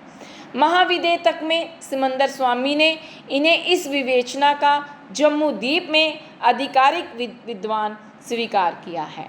इंद्र के प्रश्न के समाधान में ये रहस्योद्घाटन हुआ है। यही श्यामाचार्य, जिन्हें प्रथम कालकाचार्य भी माना है, इन्हीं ने प्रज्ञापना सूत्र की संरचना कर जैन दर्शन की मौलिकता की सबसे सुदृढ़ व्याख्या एवं विवेचना का आधार दिया है। इसी आधार पर कालकाचार्य ने सती साध्वी की रक्षा हेतु राज्य सत्ता को पलटकर जैन धर्म के अहिंसावाद को भी पुष्ट एवं सशक्त किया है। वे कालकाचार्य के लगभग 100 वर्ष बाद हुए हैं, पर साम्यता के आधार पर कई गणना में सफलता कर जाते हैं। वे कालकाचार्य बड़े धीर उदात्त एवं अपने वक्त के प्रबुद्धाचार्य थे। उन्होंने अपने शिष्य राजा सतवाहन, जो प्रतिष्ठानपुर के राजा थे, इंद्र महोत्सव के पंचमी को आने पर संवत्सरी की आराधना का अवसर गंवा कैसे दूं, इसलिए संवत्सरी छठ के दिन की जाए के आग्रह पर चौथ में संवत्सरी की, क्योंकि पर्व तिथि का उल्लंघन नहीं किया जा सकता। प्रसंग काफ़ी विस्तृत है। ऐतिहासिक तथ्यों की नोंद में रस ही निराला है। इसी क्रम में प्रमुख एवं विश्रुत हस्तियों का नामोल्लेख पूर्वक वर्णन ही अभीष्ट है। पूर्व जन्मार्जित तपादश पूर्वी श्री वज्राचार्य थे। अनुयोग रक्षक आर्य रक्षित जी महानाचार्य थे। प्रवचन प्रभावक शांत चेता आर्यवर नंदिल मुनि, वाचनाओं के संहारक हुए स्कंदिल मुनि। इसी कड़ी में आर्य वज्र स्वामी, जिन्हें जन्मजात जाति स्मरण ज्ञान था, जन्म के साथ ही वैराग्यपूर्ण भावना में रत निरत रहे, धनगिरी की पत्नी सुनंदा को गर्भ सूचक संकेत से पूर्वाभास निश्चय तक पहुंचा कि पुत्र रतन की प्राप्ति होगी। अतः धनगिरी ने सगर्भा पत्नी सुनंदा से स्वयं की प्रव्रज्य की आज्ञा मांगी, जो सगर्भा आर्य नारी के कर्तव्यनिष्ठा भाव से उसने उन्हें दीक्षा की आज्ञा प्रदान की। तथा वज्र जी के जन्म के 6 मास बाद जब आचार्य सिंहगिरी के साथ धनगिरी मुनि नगरी में पधारे, तब गोचराग प्रविष्ट मुनि को सचित अचित जो मिले ले आने की विशिष्ट आज्ञा दी, क्योंकि आर्य सिंहगिरी ज्योतिष एवं नमित्त के प्रकांड आधिकारिक विद्वान थे। ऐसा वैसा ही हुआ। 6 मास से रुदनशील बालक को गोचरी में बहराया, लालन पालन हुआ। पुत्र मोहवशात राजा तक बात पहुंची। निर्णय संघ के पक्ष में गया तो दीक्षा हुई और आचार्य सिंहगिरी के पश्चात संघ का वाचना आचार्य पद संभाला तथा महती प्रभावना करी। आर्य वज्र का ऐतिहासिक योगदान संघ में कभी बुलाया नहीं जा सकता। उनका नमन वंदन महानिर्जरा एवं धर्म दृढ़ता का मुख्य कारण है। इनके शासनकाल में संघ ने विशेष उत्थान तथा दर्जा पाया। ये विशिष्ट लब्धियों के अक्षय भंडार थे एवं स्तोत्र संरचना कर संघ हितार्थ अनेक उपकार किए। इनका नाम स्मरण मंगलमय ही है। आर्य रक्षित का जन्म मंदसौर में हुआ। ये सोमदेव राजपुरोहित एवं जैन संस्कारी माँ रुद्र सोमा के पुत्र थे। माँ की प्रेरणा से वैदिक वाग्मय के अध्ययन के पश्चात आचार्य तोशिल पुत्र के पास दृष्टिवाद के अध्ययन हेतु भेजा। वहाँ दृष्टिवाद श्रमण को ही दिया जा सकता है। इस संकेत से दीक्षित हुए। बाद में भद्रगुप्त महामुनि के संलेखना निर्यापक बने एवं इसके बाद आर्यवज्र से कुछ कम 10 पूर्व का अध्ययन किया। इनकी सबसे बड़ी विशेषता निगोद जीवों की व्याख्या आर्य शाम की तरह से तथा विशिष्टता अनुयोगों का पृथक्करण करके जैन शास्त्राध्यायी मुनियों श्रावकों हेतु द्रव्यानुयोग, कथानुयोग, चरणानुयोग, कर्णानुयोग में विभक्त कर महती प्रभावना की। तत्कालीन राज व्यवस्था एवं समाज व्यवस्था के साथ व्यवहार पक्ष को, संसार पक्ष को धर्म से प्रभावित करने में कतिपय प्रवचन प्रभावक एवं समाज संरक्षण देवादि देवों की भक्ति संवर्धन परंपरा में आचार्य नंदिल का नाम भी विशेष उल्लेखनीय है, जिन्होंने प्रवचन प्रभावना के साथ श्रुता आराधना की विशिष्टता को संकेतित किया। उन्होंने अपने समय में वैरोट्य के जीवन को सुखमय बनाने तथा उसके जीवन में धर्म श्रद्धा की निगूढ़ता भरकर भद्रंकर किया। वैरोट्य से आगे चलकर धर्मेंद्र जी की महिषी बनी तथा सर्प विष दंत क्षय के समय इनका नाम विशेष चमत्कारी है। इसी को प्रदर्शित करते हुए आचार्य नंदिल ने नमयून जिन पासंग स्तोत्र में वैरोट्य नाम निक्षेप कर विशेष प्रभावक एवं समृद्धि को चिरस्थायी बनाया। हमारे यहाँ बौद्धों ने राजसत्ताओं तक अपना जाल फैलाया, तब जैनों को प्रमुख प्रतिद्वंदी मानकर उनसे शास्त्रार्थ किए तथा राजसत्ता के दुरुपयोग के कारण जैनों पर जुल्म ढाए। उधर आर्य स्कंदिल के समय हून एवं गुप्तों का महायुद्ध जैसी प्राकृतिक आपदा भी ऐसे समय आई। 12 वर्ष का भीषण अकाल पड़ा, उससे श्रुतधर संत अस्त व्यस्त हो गए, इधर उधर गए। साथ में अकाल में आहार पानी संयम व्यवस्था गड़बड़ाने से श्रुत का पलायन न हुआ। अधिकतम श्रुतधर काल कल्वित हो गए। कुछ शेष बच्चों में वरिष्ठ एवं वाचना प्रमुख आर्य स्कंदिल ने मथुरा में मधुमित्राचार्य एवं आर्य गंधहस्ती जैसे उद्भट आचार्यों को इकट्ठा कर अनुयोग को व्यवस्थित किया। आगम व्यवस्था का यह महत्तर कार्य बड़ा दुष्कर था। 125 निर्ग्रंथ श्रेष्ठ मुनि मिले, इसे माथुरी वाचना के नाम से प्रसिद्धि मिली। आर्य स्कंदिल का यह बहुत बड़ा उपकार बुलाने योग्य नहीं है। उच्चतम दार्शनिक जिनसे तिरस्कृत दुर्जन हुए, आगमों के आकलन में दक्ष नागार्जुन हुए। ज्ञान संयम रिद्धिजुत देवादिगणी क्षमा श्रमण किया लेखन कार्य सुंदर बन के श्रुत भक्ति प्रवन। समय समय पर मंद पड़ती परंपरा को समृद्ध करने वाले महनीय आचार्यों में नागार्जुन का नाम विशेष श्रद्धेय है। इन्होंने पादलिपित सूरी से विशेष लब्धियां ग्रहण कर अपनी प्रतिभा से तथा सूंघने मात्र से औषधि विज्ञान में विशेष दक्षता हासिल की। इस विशिष्ट शक्ति एवं बुद्धिमता के संगम आचार्य के माता पिता ने सहस्रफन नाग को स्वप्न में देखा तो नाम नागार्जुन रखा। बचपन में एक सिंह से सामना होने पर उसे परास्त किया। ये रस विज्ञान के धुरंधर वेता थे। रस विज्ञान पर कतिपय ग्रंथों से ये बात पुष्ट होती है।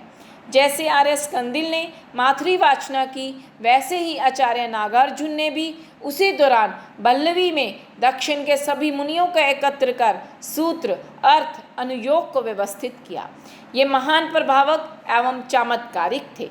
अपने समय की राजसत्ताओं को इन्होंने प्रभावित किया तथा रस से स्वर्ण बनाने की कला की खोज कर एक विशेष स्थान प्राप्त किया। प्रसंग अनेक हैं, पर समय एवं शास्त्र भी देखना है। इससे पूर्व सभी श्रुत कंठस्थ था, पर शरीर सहनन घटता जा रहा था। शरीर सहनन के साथ साथ बुद्धि क्षीणता भी सहज संभव है, अतः समय के साथ विस्मृति भी होने लगी थी। आचार्य इस बात से चिंतित थे कि समय के साथ श्रुत क्षय होते होते समाप्त प्राय हो जाएगा। अतः आचार्य देवादिगणी क्षमा श्रमण का युग आया। वे काश्यप गोत्रीय क्षत्रिय थे। इनके सामने अनेक विशेषण मिलते हैं, पर भगवान महावीर के लगभग 980 वर्ष के बाद इन्होंने अपनी बुद्धि संखलना दोष के कारण को प्रमुख मानकर बल्लवी में सभी मुनियों का आह्वान किया। वहाँ बुलाकर इन्होंने सर्वप्रथम लेखन की बात की, पर इस लेखन का कुछ संतों ने विरोध किया। इसे श्रुत विराधना बताया, पर इन्होंने अपने प्रभाव एवं दलीलों से भविष्य को देखते हुए लेखनबद्ध का अपूर्व उपकार संघ पर किया तथा अपने होने वाली आलोचनाओं से निश्चिंत रहकर आज के उपलब्ध श्रुत की सर्वोच्च उपकारिता के महान संत को वंदन सहज ही होता है। आज जो श्रुत उपलब्ध है उसके लिए देवादिगणी क्षमा श्रमण का महनीय उपकार है। सूत्र तो सूत्र है, वह संक्षिप्त परंतु सारगर्भित होता है। जैसे ताला तो स्पष्ट है, पर वह गुप्तागार या कोषागार को सुरक्षित रखता है, पर उसके खुलने की मूल कुंजी भी चाहिए। युग बदला, प्राकृत युग से समय ने संस्कृत में प्रवेश किया। उस समय इसे इस और मोड़ना था। मांग थी जैन शास्त्रों के मूल को भूलकर संस्कृत में रूपांतरित करो, पर जैनाचार्य जिनवाणी के मूल स्वरूप परिवर्तन के प्रतिफल एवं श्रद्धा से भरे थे। उन्होंने उसे मूल रूप से असंकलित रखकर संस्कृत में उसे समयानुसार टीकाओं से सुसज्जित किया और श्रुत ज्ञान कुंजी दे गए शीलांक जी हरिभद्र जी, जिन भद्र घनी क्षमा श्रमण श्री अभय देव समग्र थी। कलिकाल में सर्वज्ञ सम श्री हेमचंद्र कवींद्र को वर वंदना है श्रुत चरित्र संपामान्य मुनीन्द्र को। त्रिषष्टि श्लाका पुरुष चरित्र जैना इतिहास लिखा वृत, व्याकरणालंकारष्टा छटायुत संस्कृत प्रांजल भाववृत। सिद्धराज कुमार पाल नृप उनके श्रावक शिष्य थे। हुआ जैन गुज्जर देश था उनके प्रयासाधिक्य से। पशु बलि और कत्ल खाने हुए बिल्कुल बंद थे, बहरहित होकर विचरते प्रजाजन स्वच्छंद थे। क्रांतिकारी वीर लोका शाह का शुभ स्मरण कर, हुए धन्य मन्य हम हैं दृष्टि उनकी वरण कर। इसमें आचार्य शीलांक भी एक मूलभूत व्यक्तित्व हैं, जिन्होंने 11 अंगों पर टीकाएं लिखी, पर आज आचरांग और सूत्रकृतांग पर ही 2 टीकाएं उपलब्ध हैं। बाकी काल प्रभाव से विच्छिन्न हो गई। जे आचार्य शीलांक तत्वाचार्य के अपर नाम से भी प्रसिद्ध हैं। कहीं कहीं कोटाचार्य के नाम से भी आपका उल्लेख है।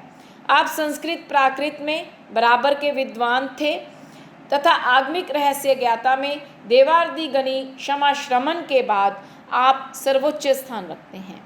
इसके बाद भगवान श्री ने आचार्य हरिभद्र सुरीश्वर को भी याद किया कि ये भी अपने युग के अप्रतिम विद्वान थे तथा भांजे हंस परम हंस की मृत्यु से व्यथित मन होकर इन्होंने बौद्धों के सर्वनाश का बीड़ा उठाया। क्रोध इतना गुरुतर हो उठा था कि उसके लिए याकनी मेहतरा को मैदान में आना पड़ा। वे स्वयं को जाकनी मेहतरा सुनु कहते थे। इनके गुरु का नाम जिन भट्ट सूरी था। इनकी कथा बौद्धों के साथ तथा उसमें प्रयुक्त बौद्धिकता की प्रखर मेघा के अलावा चमत्कारिक श्रेष्ठ गुणावली बड़ी मनोरंजन है। शासन देवी की उपासना के बाद उसका प्रकट होना, संतति सुख शिष्य सुख का ना होना, साहित्य ही संतति का उद्घोष सुनकर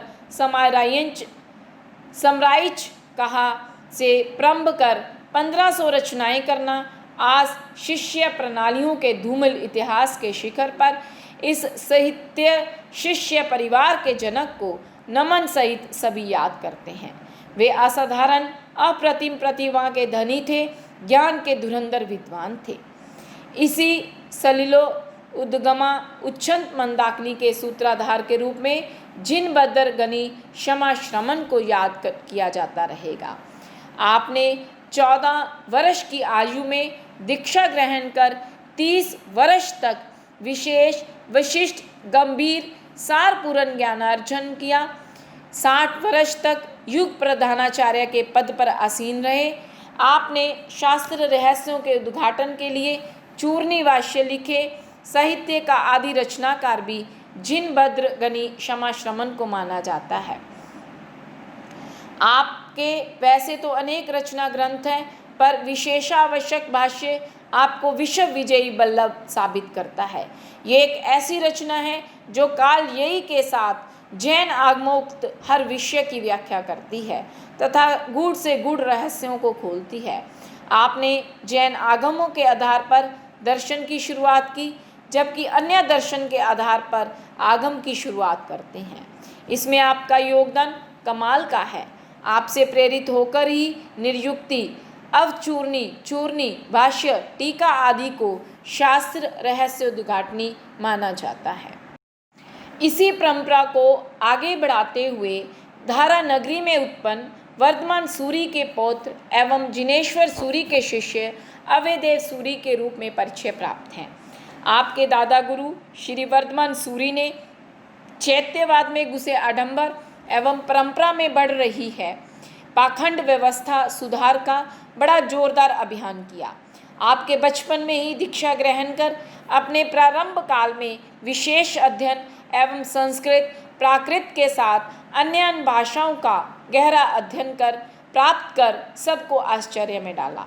आपका प्रभावी मेधावी चेतना के वशवर्ती आपके दादा गुरु ने अपने शिष्य को अवैदेव को आचार्य पद प्रदान की आज्ञा की, जो तत्काल पूर्ण की। फिर संघ को वाचना देते समय आचार्य शिलांकृत 2 अंगों की टीका से शास्त्र रहस्य उद्घाटन हुए। इस खुलासे से प्रभावित हो उन्होंने स्वांत सुखाए 9 अंगों पर टीकाएं लिखी।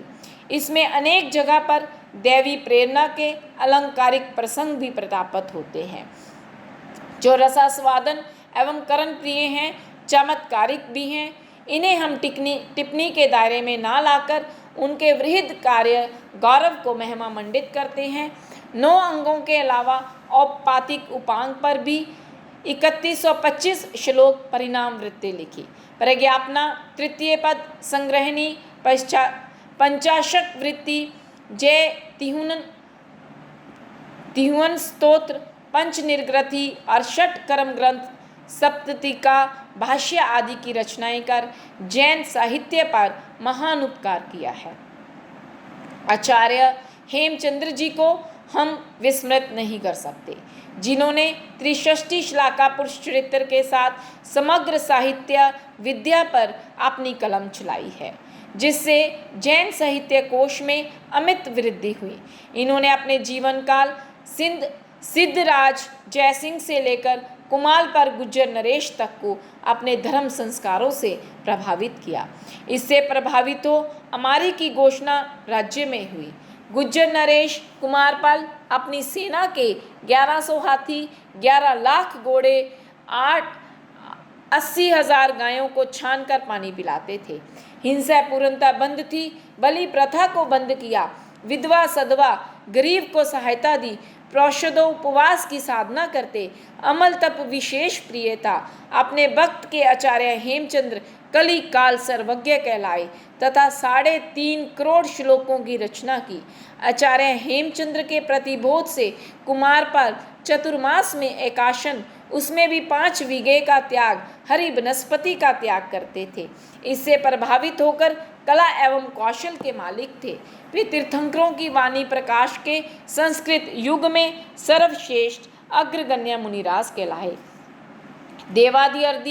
देवादि गणी क्षमा श्रमण के बाद जैन धर्म उत्थान पतन एवं गर्त के आवर्त में घूमता उलझता सुलझता रहा। शिथिलता तथा नए नए समसामयिक संसाधन जुड़ते गए। देखा देखी प्रचार प्रसार की धारणाओं के वशवर्ती होकर धर्म में नए से नया इजाफा होता गया, जो आडंबर पूर्ण एवं मूल धारणा से हटकर था, पर लोकरंजन एवं आत्मक प्रसिद्धि के नजदीक था। ऐसे में लोगों से दूर शास्त्र हो गए थे। जति वर्ग एवं बटारक वर्ग का बाहुल्य तथा आधिपत्य हो गया। धर्म दुकानदारी बन गया था। ऐसे में एक परिवर्तन की जरूरत थी, पर साहस कर सत्य को कहे कौन।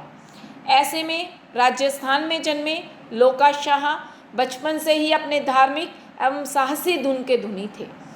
माता पिता के देहावसान के बाद वे अहमदाबाद आ गए थे। वहाँ राजा मोहम्मद शाह तक अपनी जवाहरात परीक्षा का लोहा मनवाया। वहाँ के प्रमुख नागरिक बने। धीरे धीरे मन धर्म में रमता गया। हिंदू मुस्लिम एकता के पक्षधर रहे। इस दिशा में काम किया।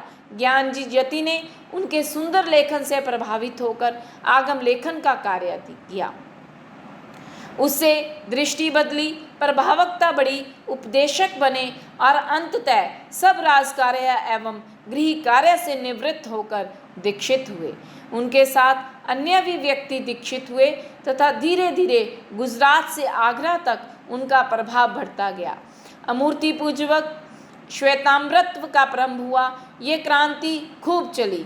अंत में यतियों ने तेले के पारने में जहर देकर इस क्रांत पुरुष का देहांत तो किया, पर दृष्टि प्रसारित हो चली थी। 100 वर्षों तक ये प्रभाव जिन किन प्रकांड चला, बाद में मंद पड़ा। श्री जीवराज संजीव प्रतिमा साधना की स्फटिक सी, धर्म के थे सिंह श्री धर्म सिंह और हरजी ऋषि। लवजी ऋषि ने प्राण देकर धर्म रक्षण प्रण रखा, मुनि धर्मदास पर नीत टब्बों से है आगम रस चखा। तब आचार्य जीवराज जी, धर्म सिंह जी, धर्मदास जी, हरजी ऋषि, लवजी ऋषि ने इस मंद ज्योति में नया आलोक भरा, नई क्रांति को जन्म दिया तथा लोकाशाह के धर्म उपदेशों को नए सिरे से उठाकर जनमानस में भरा। इनमें भी जीवराज जी सूरत में जन्मे थे, जगा जी जति के शिष्य थे, पर आगम अध्ययन किया तो रहस्य उद्घाटन हुआ और पिपाड़ में पुनः पंच महाव्रतारोपण कर मुंहपट्टी में डोरा रजोहरण की अनिवार्यता को स्थापित किया। 32 आगमों को मान्यता दी, इसी से ये क्रांति चली। इसमें सहायक चारों युग पुरुष आगे बढ़े। दरियापुरी संप्रदाय के प्रमुख नाम से प्रसिद्ध श्री धर्म सिंह जी महाराज का जन्म गुजरात प्रांत के जामनगर में हुआ। माता पिता के साथ शिव ऋषि के पास दीक्षित हुए। क्रियोद्धार का मन शास्त्रा अध्ययन से बना। तब गुरु ने उन्हें दरिया खान पीर की दरगाह पर एक रात व्यतीत करने की आज्ञा दी। वहां गए, रहे, विषमतम उपसर्ग रहे, पर पास हुए। तब गुरु ने उन्हें आज्ञा दी। इन्होंने क्रिया उद्धार किया। इनके साथ 16 मुनि इस पद पर आए। ये दोनों हाथों पैरों से लिखते थे। इन्होंने शास्त्रों के ऊपर चूर्णी भाष्य न लिखकर टब्बे लिखे। 27 शास्त्रों पर इनके टब्बे उपलब्ध होते हैं। श्री हरजी ऋषि ने कुंवर गच्छ से निकलकर क्रिया उद्धार किया। इनकी संप्रदाय कोटा संप्रदाय के नाम से प्रसिद्ध हुई। इसी तरह धर्मदास जी महाराज ने किया और इनका संप्रदाय 22 टोला के नाम से प्रसिद्धि एवं ख्याति प्राप्त हुआ। इनके साथ लवजी ऋषि महाराज ने अहमदाबाद खंबात से जीवन शुरू कर नाना के यहाँ पले बजरंग जी जति के पास शास्त्राभ्यास किया। करते करते वैराग्य पर क्रियोद्धार का मन बना। खंबात में 5 महाव्रत पुनः ग्रहण कर प्राण त्याग जैसे आसन संकट से बिना घबराए और अपने लक्ष्य पर आगे बढ़ते गए। विरोधियों ने भी इन्हें विषमोदक दिया जो देह उत्सर्ग का कारण बना। इन्हीं के शिष्य सोमजी ऋषि हुए। आगे चलकर हरिदास जी लाहौरी लाहौर की तरफ आए और आनंद ऋषि जी महाराज की संप्रदाय भी इन्हीं की प्रणाली से ऊपर जुड़ाव रखती है। पंजाब संप्रदाय और ऋषि संप्रदाय का मूल उद्गम निकास एक ही है। पंजाब के आचार्य श्री हरिदास लाहौरी विदित, मुलूक चंद्राचार्य और श्री रामलाल मुनींद्र जित। डंका बजाते धर्म का श्री अमर सिंह आचार्य थे। करते रहे वे सर्वदा ही संघ हित के कार्य थे। लाहौर के श्री हरिदास जी लाहौरी ने गुजरात जाकर लवजी ऋषि की क्रांति से प्रेरित होकर दीक्षा धारण की। इन्होंने श्री सोमजी ऋषि का शिष्यत्व ग्रहण किया।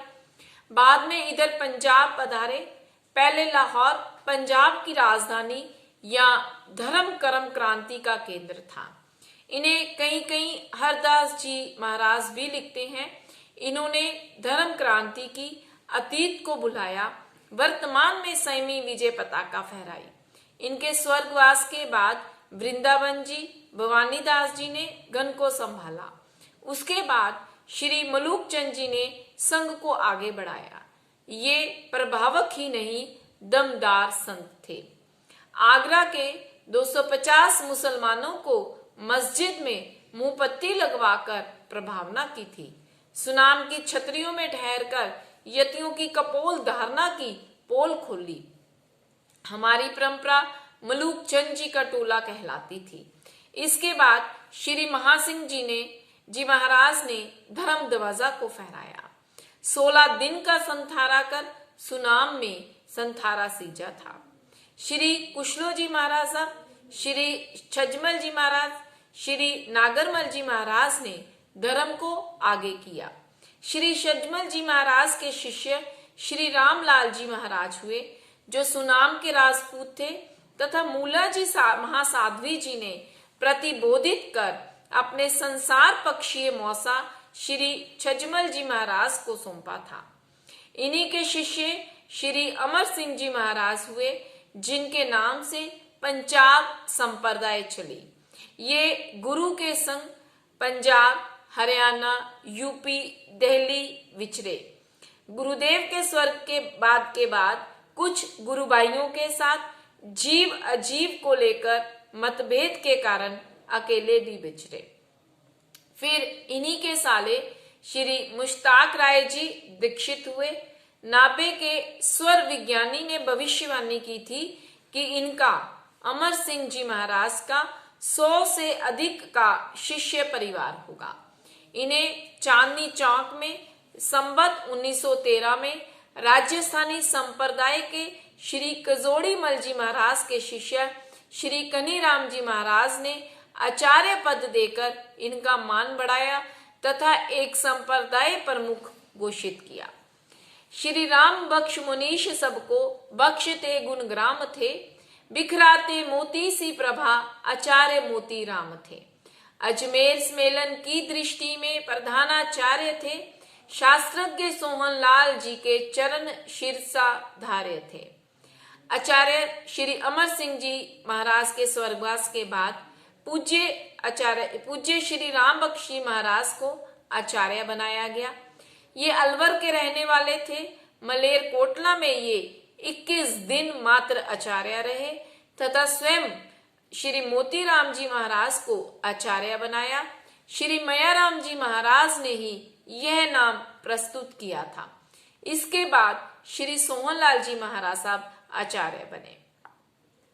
भारत भ्रमण करके बजाई धर्म की थी धुंधवी, जिनके चरण स्पर्श का रोमांच होता आज भी। पंजाब वन के केसरी गनी संपदा विशाम थे, आचार्य काशी राम जी वास्तविक काशी धाम थे। हमारी पंजाब परंपरा में आचार्य श्री सोहनलाल जी महाराज के बाद पूज्यपाद श्री कांशीराम जी महाराज हुए, जो आत्मार्थी के साथ कुशल अनुशासता तथा समाज के संरक्षक थे, जिन्होंने अपने युग में एक नई प्रेरणा तथा ज्ञान का संचरण किया। वाचस्पति गुरुदेव पर उनका गहरा विश्वास था। जब उन्हें होशियारपुर में आचार्य पद प्रदान करने लगे तब बोले, अगर मदन मुनि व्याख्यान वाचस्पति का पद लेंगे तो मैं लूंगा आचार्य पद, अन्यथा नहीं। ये था गुनी के प्रति सम्मान भाव। आचार्य आत्मा राम जी में रमन करती आत्मा, सद्भाग्य थे जो मिल गए ऐसे महान महात्मा। थी पुरातन दृष्टि उनकी, भाषा नूतन और सरल, आगमों की दीर्घ टीका, दीर्घिकाएं धी अतल। आचार्य श्री काशीराम जी महाराज के बाद पंजाब संघ की बागडोर का दायित्व आचार्य श्री आत्माराम जी महाराज को दिया गया, जो शास्त्रज्ञ एवं हिंदी रूपांतरण के प्रथम श्रेयकारी आचार्य बने, व्याख्याता बने। ये सरल एवं हसमुख प्रकृति के गंभीरतम विद्वान संत थे। इनका भी गुरुदेव वाचस्पति जी महाराज के साथ बड़ा गहरा आत्मीय समन्वयात्मक सामंजस्य परक संबंध था। ये अपने युग के धुरंधर विद्वान थे। आगे चलकर ये श्रमण संघ के 1952 में आचार्य बने। जन्मभूमि सुनाम लोड़ा, गोत्र भावड़ वंश में, धर्मानुरक्त अस्थि मज्जा के प्रत्यंश में। मुनि बने तप में लगे, किया उग्र विहार था, किया बांगर देश में शुभ जैन धर्म प्रचार था। श्री राम बख्श जी महाराज साहब के एक शिष्य थे श्री नीलोपत जी महाराज, उनके शिष्य थे श्री हरनामदास जी महाराज हुए। चमास जींद किया बड़ौदा ग्राम की स्पर्शना, सानिध्य पामया राम जी ने उनकी ली गुरु धारणा। गुरु लीलोपत मुनि के शिष्य दास हर नाम थे, नगर पटियाला पधारे श्रावक प्रसन्न तमाम थे। 16 सतियों की सुनी सज्जाए श्री मैया राम ने, बंसरी सी थी बजाई खूब उस गुण श्याम ने। बोले गुरुवर मुनि बनो तो संग का सौभाग्य है, उत्तर दिया बिन मुनि बने रुकना न अब वैराग्य है। मुनि बने बिन अब कहीं पटियाला से नहीं जाऊंगा, बब जल्दी में जलपोत गुरु वर्षा कहाँ फिर पाऊंगा। अपना शिष्य नहीं बना, शिष्य अनुशिष्य बना दिया, संग और परंपरा ने विकास नूतन पा लिया। शुद्धतम जैनत्व में ढलते गए प्रारंभ से, सहज संयम में रमे रहे दूर माया धंब से। चारित्र चूड़ा मणि मुनि मैया राम जी महाराज को, करते हैं वंदन दिया नव जीवन जिन्होंने समाज को। उनके शिष्य श्री मैया राम जी महाराज हुए, जो हमारे गण के परिचय एवं आधार पुरुष हैं। इन्होंने श्री अमर सिंह जी महाराज, श्री राम बख्श जी महाराज, श्री मोतीराम जी महाराज एवं श्री सोहनलाल जी महाराज का आचार्य काल देखा। ये बड़ौदा के रहने वाले चहल गोत्रीय जाट थे। घर की नंबरदारी थी, बाल यति थे। छोटे भाई श्री रामनाथ जी महाराज एवं श्री सुखीराम जी भी संत बने। श्री गंगाराम जी श्री रतिराम जी से प्रतिबोधित थे। वे मंत्र तंत्र गंडे ताबीज के दम पर मान्य पूज्य थे, पर मैयाराम जी को प्रतिबोधित कर महान उपकार किया था। श्री मैयाराम जी महाराज सतत जागरूक, कड़क तथा वाणी के औज तथा संयम के तेज से दैदीप्यमान थे। राजस्थान, मारवाड़, मेवाड़ के साथ कराची तक का पाद बिहार कर धर्म का डंका बजाया। इन्हीं का शिष्य परिवार पंजाब में अधिक संख्या में रहा। श्री छोटे लाल शिष्य उनके और गण के ईश थे। दृढ़ता, अचलता, उच्चता और स्वच्छता में ग्रीश थे। रिजु हृदय पर वचन कुशल, अनुशासकों में अग्रणी है। वंदना उनको बने जो साधना के है धनी। इसके बाद इन्हीं की शिष्य परंपरा में गणावच्छेदक श्री छोटेलाल जी महाराज हुए, जो कड़क के साथ शास्त्रज्ञ थे, मजबूत आचार के धनी थे, अनुशासन के साथ दमदार थे। शिष्य उनके नाथ अपने नाथूलाल मोनिंद्र थे। निराकुल, निश्चिंत, निरुपद्रव यथा अहमिंद्र थे बहुसूत्री न फिर भी ज्ञान मद था छू सका। मधुर कोमल सरस इतने जैसे द्राक्षा फल पका। इन्हीं के शिष्य बहुसूत्री श्री नाथूलाल जी महाराज हुए, जो शास्त्रों के मान्य विद्वान थे। 32 आगमों के पारगामी, नम्र तथा सरल थे। शिष्य उनके और नवयुग के सुधारक, सुश्रमण, व्याख्यान वाचस्पति, प्रभावक, परम भावुक मुनि मदन, जो पुरानी और नई धारणाओं में एक सेतु थे। जतन जिनके संग हित कर और संयम हेतु थे। इन्हीं के शिष्य बने गुरुदेव व्याख्यान वाचस्पति श्री मदन लाल जी महाराज साहब। श्री मैयाराम जी महाराज के गण में पंजाब संप्रदायगत उभरी कुछ अन्यथा बातों में नियंता तथा उपशामक अर्थात शांति करने वाले थे। उग्र बिहारी, उद्भट जीवन, आगमज्ञ के साथ प्रवचन कला में निष्णात, पारगामी थे। साफ कहने में, समाज को ललकारने में, ठंडे पड़े खून में उबाल लाने में सक्षम थे। पंजाब संप्रदाय के मान्य मुनिराज थे। समाज एकता में अग्रणी भूमिका निभाई। अपने पूर्वजों की कीर्ति पताका एवं संयम को जनमानस में गहरे से उतारा। उनका जीवन आदर्शों की पाठशाला था। उन्होंने संयम के नाम पर किसी से समझौता ना किया। अपने और बेगानों के बीच रहकर भी सत्य का साथ दिया। उन्होंने ही उत्तर भारत की आस्था को नए आयाम दिए। मदन मुनि गुरुदेव के जीवन सखा सुविनीत थे। श्री राम जी लाल मुनीश, जो रहते विकारा अतीत थे। कोमल हृदय, भाषा मधुर, गजराज जैसी चाल थी। दृढ़ता श्री जोगी राज की, मैया राम कुल की ढाल थी। मैं एक व्यक्तित्व का नाम उल्लेख बिना परंपरा प्रगटन को अधूरा मानता हूँ। वे थे जोगीराज श्री राम जी लाल जी महाराज, जो दोबंग के साथ चुटीले, तार्किक, शास्त्रीय व्याख्याकार थे। वाचस्पति गुरुदेव का जीवन एवं जोगीराज जी महाराज का जीवन ताने बाने की तरह अन्योन्युत था। खून में जैसे तरलता और लाली होती है वैसे ही उनका संबंध था। ये मैयाराम गण के दोनों महाप्राण थे। दोनों में विनय, अनुशासन, श्रुत एवं साधना का गहरा मेल था। ये पहुंचे हुए गहरे साधनाशील मुनिराज थे। मदन मुनि गुरुदेव के ही शिष्य थे।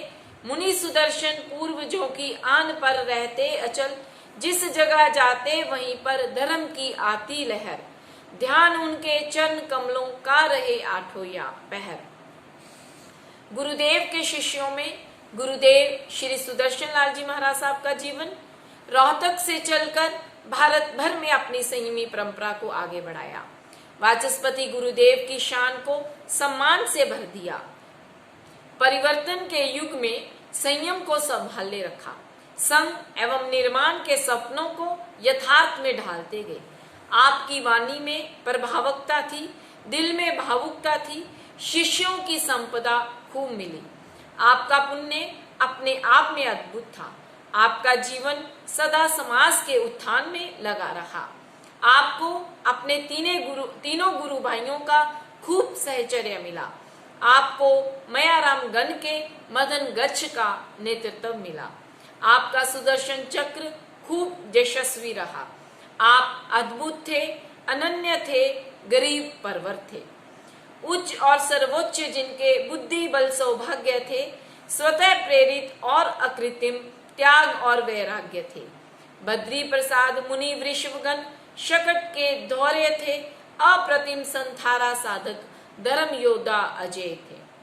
तपस्वी श्री बद्री प्रसाद जी महाराज, व्याख्यान वाचस्पति गुरुदेव श्री मदन लाल जी महाराज की शिष्य परंपरा में अलग हटकर थे। संघ की रीढ़ थे। आहार विहार विचार में संयमी थे, बागम्मी थे। पत्नी देहावसान के बाद आपने अपने गृहस्थ जीवन को संयम दृढ़ता से भरा। अनुभव कोश थे। मैयाराम घन की धुरी थे। आप निज के लिए कड़क, पर के लिए उदार तथा आडंबर के विरोधी थे। आप शिथिलाचार के सखत विरोधी थे। आप रिद्धि सिद्धि तथा सौभाग्य प्रदाता पुरुष थे। श्री सुदर्शन मुनि कुल की जान थे, सम्मान थे। आपने संघ में अन्यथा विचार तथा आचार को पनपने नहीं दिया। आपकी कोमल स्नेह भरी आंखों में कड़क सत्य के शोले दहकते थे।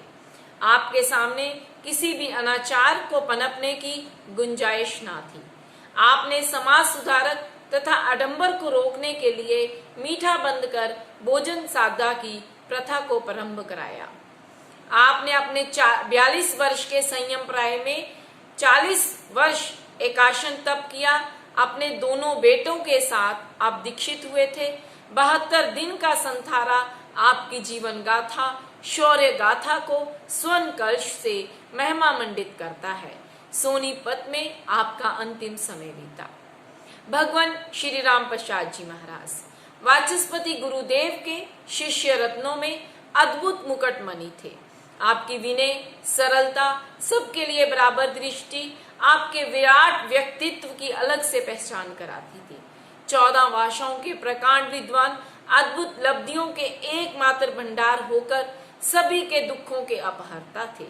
आप मानव सौभाग्य का बीज मंत्र थे। आपके जीवन का हर पल अद्वितीय था।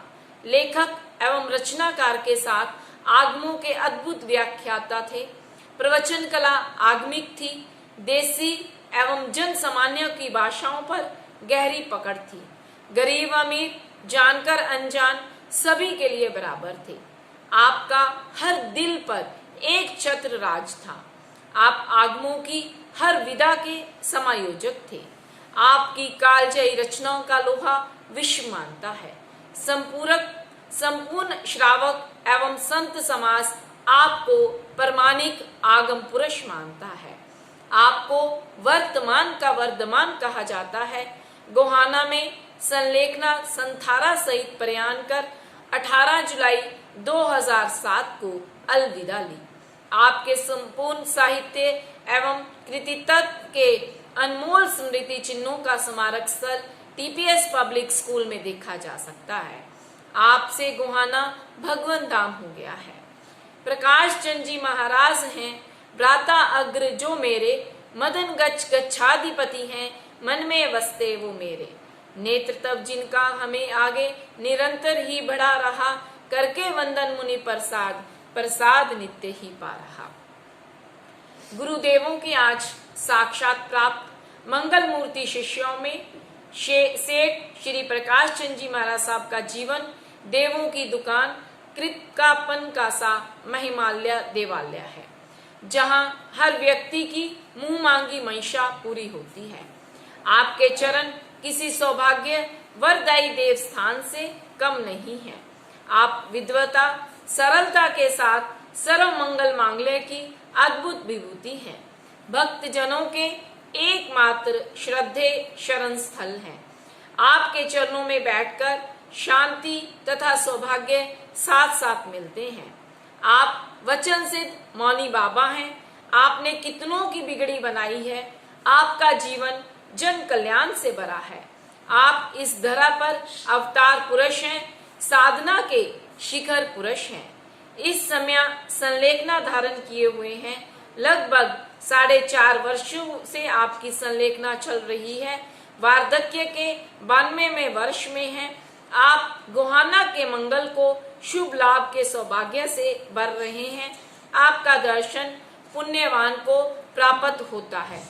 जिन देवों और गुरुदेवों की करुणा कृपा शुभ दृष्टि से समृद्ध जीवन क्षेत्र हो, सधर्म अमृत वृष्टि से शास्त्र का स्वाध्याय हो, निज आत्मा का ध्यान हो, होवे दैनिक धर्म साधन जिससे कुछ कल्याण हो। क्यों व्यसन कोई ना हो, कोई ना ईर्ष्या द्वेष हो, नाय संगत धन विभव हो, दंभ काले नहीं लेश हो।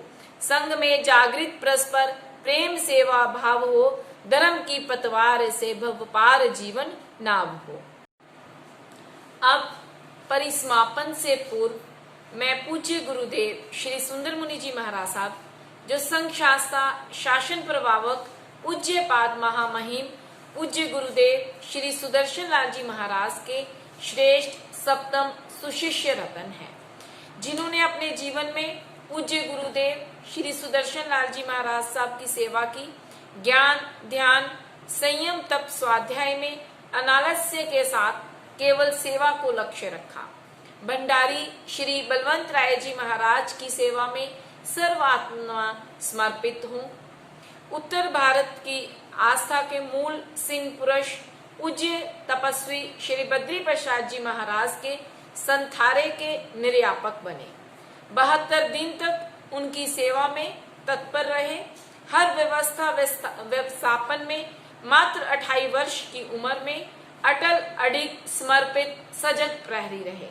मात्र 2 घंटे विश्राम करते तपस्वी जी महाराज ने अपनी समस्त अध्यात्म ऊर्जा एवं लब्धि संपन्नता को 21 सितंबर 1987 को इन्हें सौंप दिया।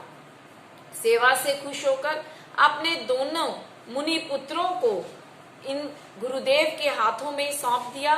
सेवा के साथ प्रवचन कला एवं साहस के धनी है। निर्णय क्षमता अद्भुत है। मनोबल के साहसी हैं। कहने में स्पष्ट हैं। आपने तपस्वी जी महाराज की परंपरा को आगे बढ़ाते हुए उन्हीं के आदर्शों पर चलने का संकल्प लिया। 28 वर्ष की उम्र में ही आपने उसी महापुरुष से 1987 में एकाशना व्रत ग्रहण किया। चाहे जॉइंट सेल ट्यूमर का ऑपरेशन हो, बिहार हो, भीषण गर्मी सर्दी हो, कितने भी कठोर समय हो, व्रत उपवास हो या पीलिया की विषम मरणांतिक कष्ट हो, परंतु एकाशन की दृढ़ प्रतिज्ञा को नहीं तोड़ा। आपने तपस्वी जी महाराज को संथारे में अपने कंधों पर उठाया। बाद में भगवान श्री को संयम पालन के लिए अपने कंधों पर उठाकर चले। भगवान श्री के संथारे को साज दिया। सब तैयारियां आत्मा आलोचना आदि करवाकर विदा किया। कलयुग में श्रवण एवं मुनि नंदी सेन के दर्शन करने हो तो गुरुदेव श्री सुंदर मुनि जी महाराज के दर्शन करो। ये वस्तुतः सतयुग के हनुमान का अवतरण है। इनके चरणों में हर पीड़ा आदि व्याधि का समाधान है। इनके पास महापुरुषों का खजाना है। लब्धि रिद्धि सिद्धि के भंडार है। आप फक्कड़ औगड़ अलबेले संत हैं। अब आप श्री गच्छाधिपति गुरुदेव श्री सेठ प्रकाश चंद जी महाराज साहब की संलेखना के सूत्रधार हैं। 62 वर्ष की उम्र में ऊपर नीचे कंधों पर उठाकर सेवारत हैं। संस्कृत, उर्दू, प्राकृत, हिंदी, इंग्लिश, गुजराती, पंजाबी आदि भाषाओं में पारंगत हैं। आप बुद्धि कोश हैं। भगवान श्री ने हर कला का वरदान दिया है। लेखन कला में बेजोड़ हैं। इनके शब्दों में जादू होता है। नए विचार एवं क्रांति के अग्रदूत हैं, पर संयम से विचलित नहीं होते। मर्यादा पालन में सावधान है। गुरु वाचस्पति, गुरु सुदर्शन विशेषण, तपस्वी जी महाराज पर निर्माण से निर्वाण तक, सुएंग में जैन दमंग, श्रेष्ठी गुरु हीरक जयंती, भगवान श्री हीरक जयंती अंक, वर्तमान के वर्धमान, जिनवानी, आयुष्मान सुनो, भंडारी जी महाराज के जीवन का विशेषण तथा अन्य अनेक संदर्भ शोधपूर्ण लेखों के प्रमाणिक पुरुष हैं। आपकी श्रेष्ठ उदंत कालजयी रचना है। आपके व्यक्तित्व में कसक है। गौरवन, लंबा कद, प्रभावी वाणी, उन्नत बाल आपकी शोभाश्री है। हजारों भजनों के रचनाकार हैं। छंदबद्ध रचनाओं के अत्याधुनिक रचयिता हैं। महापुरुषों द्वारा स्थापित आदर्शों के प्रतिपालक हैं। संयम के प्रति दृढ़ हैं। शिथिलता पसंद नहीं, पर समन्वय के प्रति उदार हैं। निज नियम में अविचल हैं। आप सादा एवं सात्विक सामाजिक आचरण के समर्थक हैं। आडंबर तथा कुटिलता के विरोधी हैं। अनुशासन में रहना रखना पसंद है। मर्यादाहीन संत साध्वी हो या श्रावक या सामान्य जन आपको पसंद नहीं। उससे दूरी बनाए रखना आपका गुण है। आप सामाजिक उत्थान एवं जन जागरण के साथ जैन धर्म विस्तार के ध्वजवाहक हैं। आप इस युग के रखवाले तथा भक्तों की पीड़ा उपसंहरण संत हैं। त्रिजय काल के लब्धि संपन्न हैं। आपको चरण वंदन। भगवान श्री राम प्रसाद जी महाराज की समाज के प्रति जो भावनाएं थी वो इस प्रकार हैं। श्रावक वर्ग भगवान श्री और गुरुओं की कृपा को हमेशा प्राप्त करता रहे। सभी का जीवन समृद्ध हो। श्रावक श्राविका वर्ग शास्त्र स्वाध्याय कर अपनी आत्मा का उत्थान करें। जीवन में किसी भी प्रकार का क्यों व्यसन नहीं होना चाहिए। आपस में ईर्ष्या व द्वेष की भावना नहीं पनपनी चाहिए। व्यापार न्याय पूर्वक तरीके से किए जाएं। जीवन में अभिमान का स्थान ना हो। संत समाजों में आपस का प्रेम प्यार बढ़ता रहे और धर्म की पतवार से जीवन की नाव पार उतरे। बंधुओं, आपने 8 दिन खूब सुना। अंतगढ़ का सार तथा सरल अर्थ सुना। जप तथा संयम त्याग पचखान का लाभ लिया। 8 दिनों की परवाराधना भव्य जीव को मिलती है। अभव्य एवं दुर्भागी व्यक्ति दूर रह जाते हैं। संवत्सरी के पावन प्रसंग पर 84 लाख जीव जोनियों के समस्त चर अचर सूक्ष्म जीव सूक्ष्म स्थूल सभी जीवों से गुरु भगवंतों की साक्षी से क्षमा याचना करनी है। मैत्री भाव रखना है। हमने अपने लिए आराधना करनी है। धर्म एवं आराधना मन की नैसर्गिक रुचि है, भावना है। यथाशक्य हर जीव परवाराधन धर्माराधन करे। हम सहयोगी बने। हमें धर्म दलाली करने का कमाने का प्रयोग मिला। ये हमारी पुण्यवानी है। प्रभु महावीर का शासन एवं धर्म पनपता रहे, फलता फूलता रहे। श्रावक श्राविकाएं धर्माराधन से अपने कर्मों की निर्जरा कर अपने संसार को खपाने का उत्साह जगाएं। यही है अष्टानिक पर्व, पर्युषणा या संवत्सरी। सभी से हमारी पुनः क्षमापना, अन्यथा उच्चारण, संबोधन या वावर्थ में हुई संकलना के लिए तस्मिच्छामि दुक्कडम। गुरुदेवों की कृपा से ये मेरा प्रथम प्रयास था। आप सभी का प्यार और स्नेह मिलेगा। कोई भी त्रुटि मेरी ओर से रह गई हो तो उसके लिए मैं आप सभी से करबद्ध क्षमापना चाहती हूँ। सभी को पुनः सादर जय जने।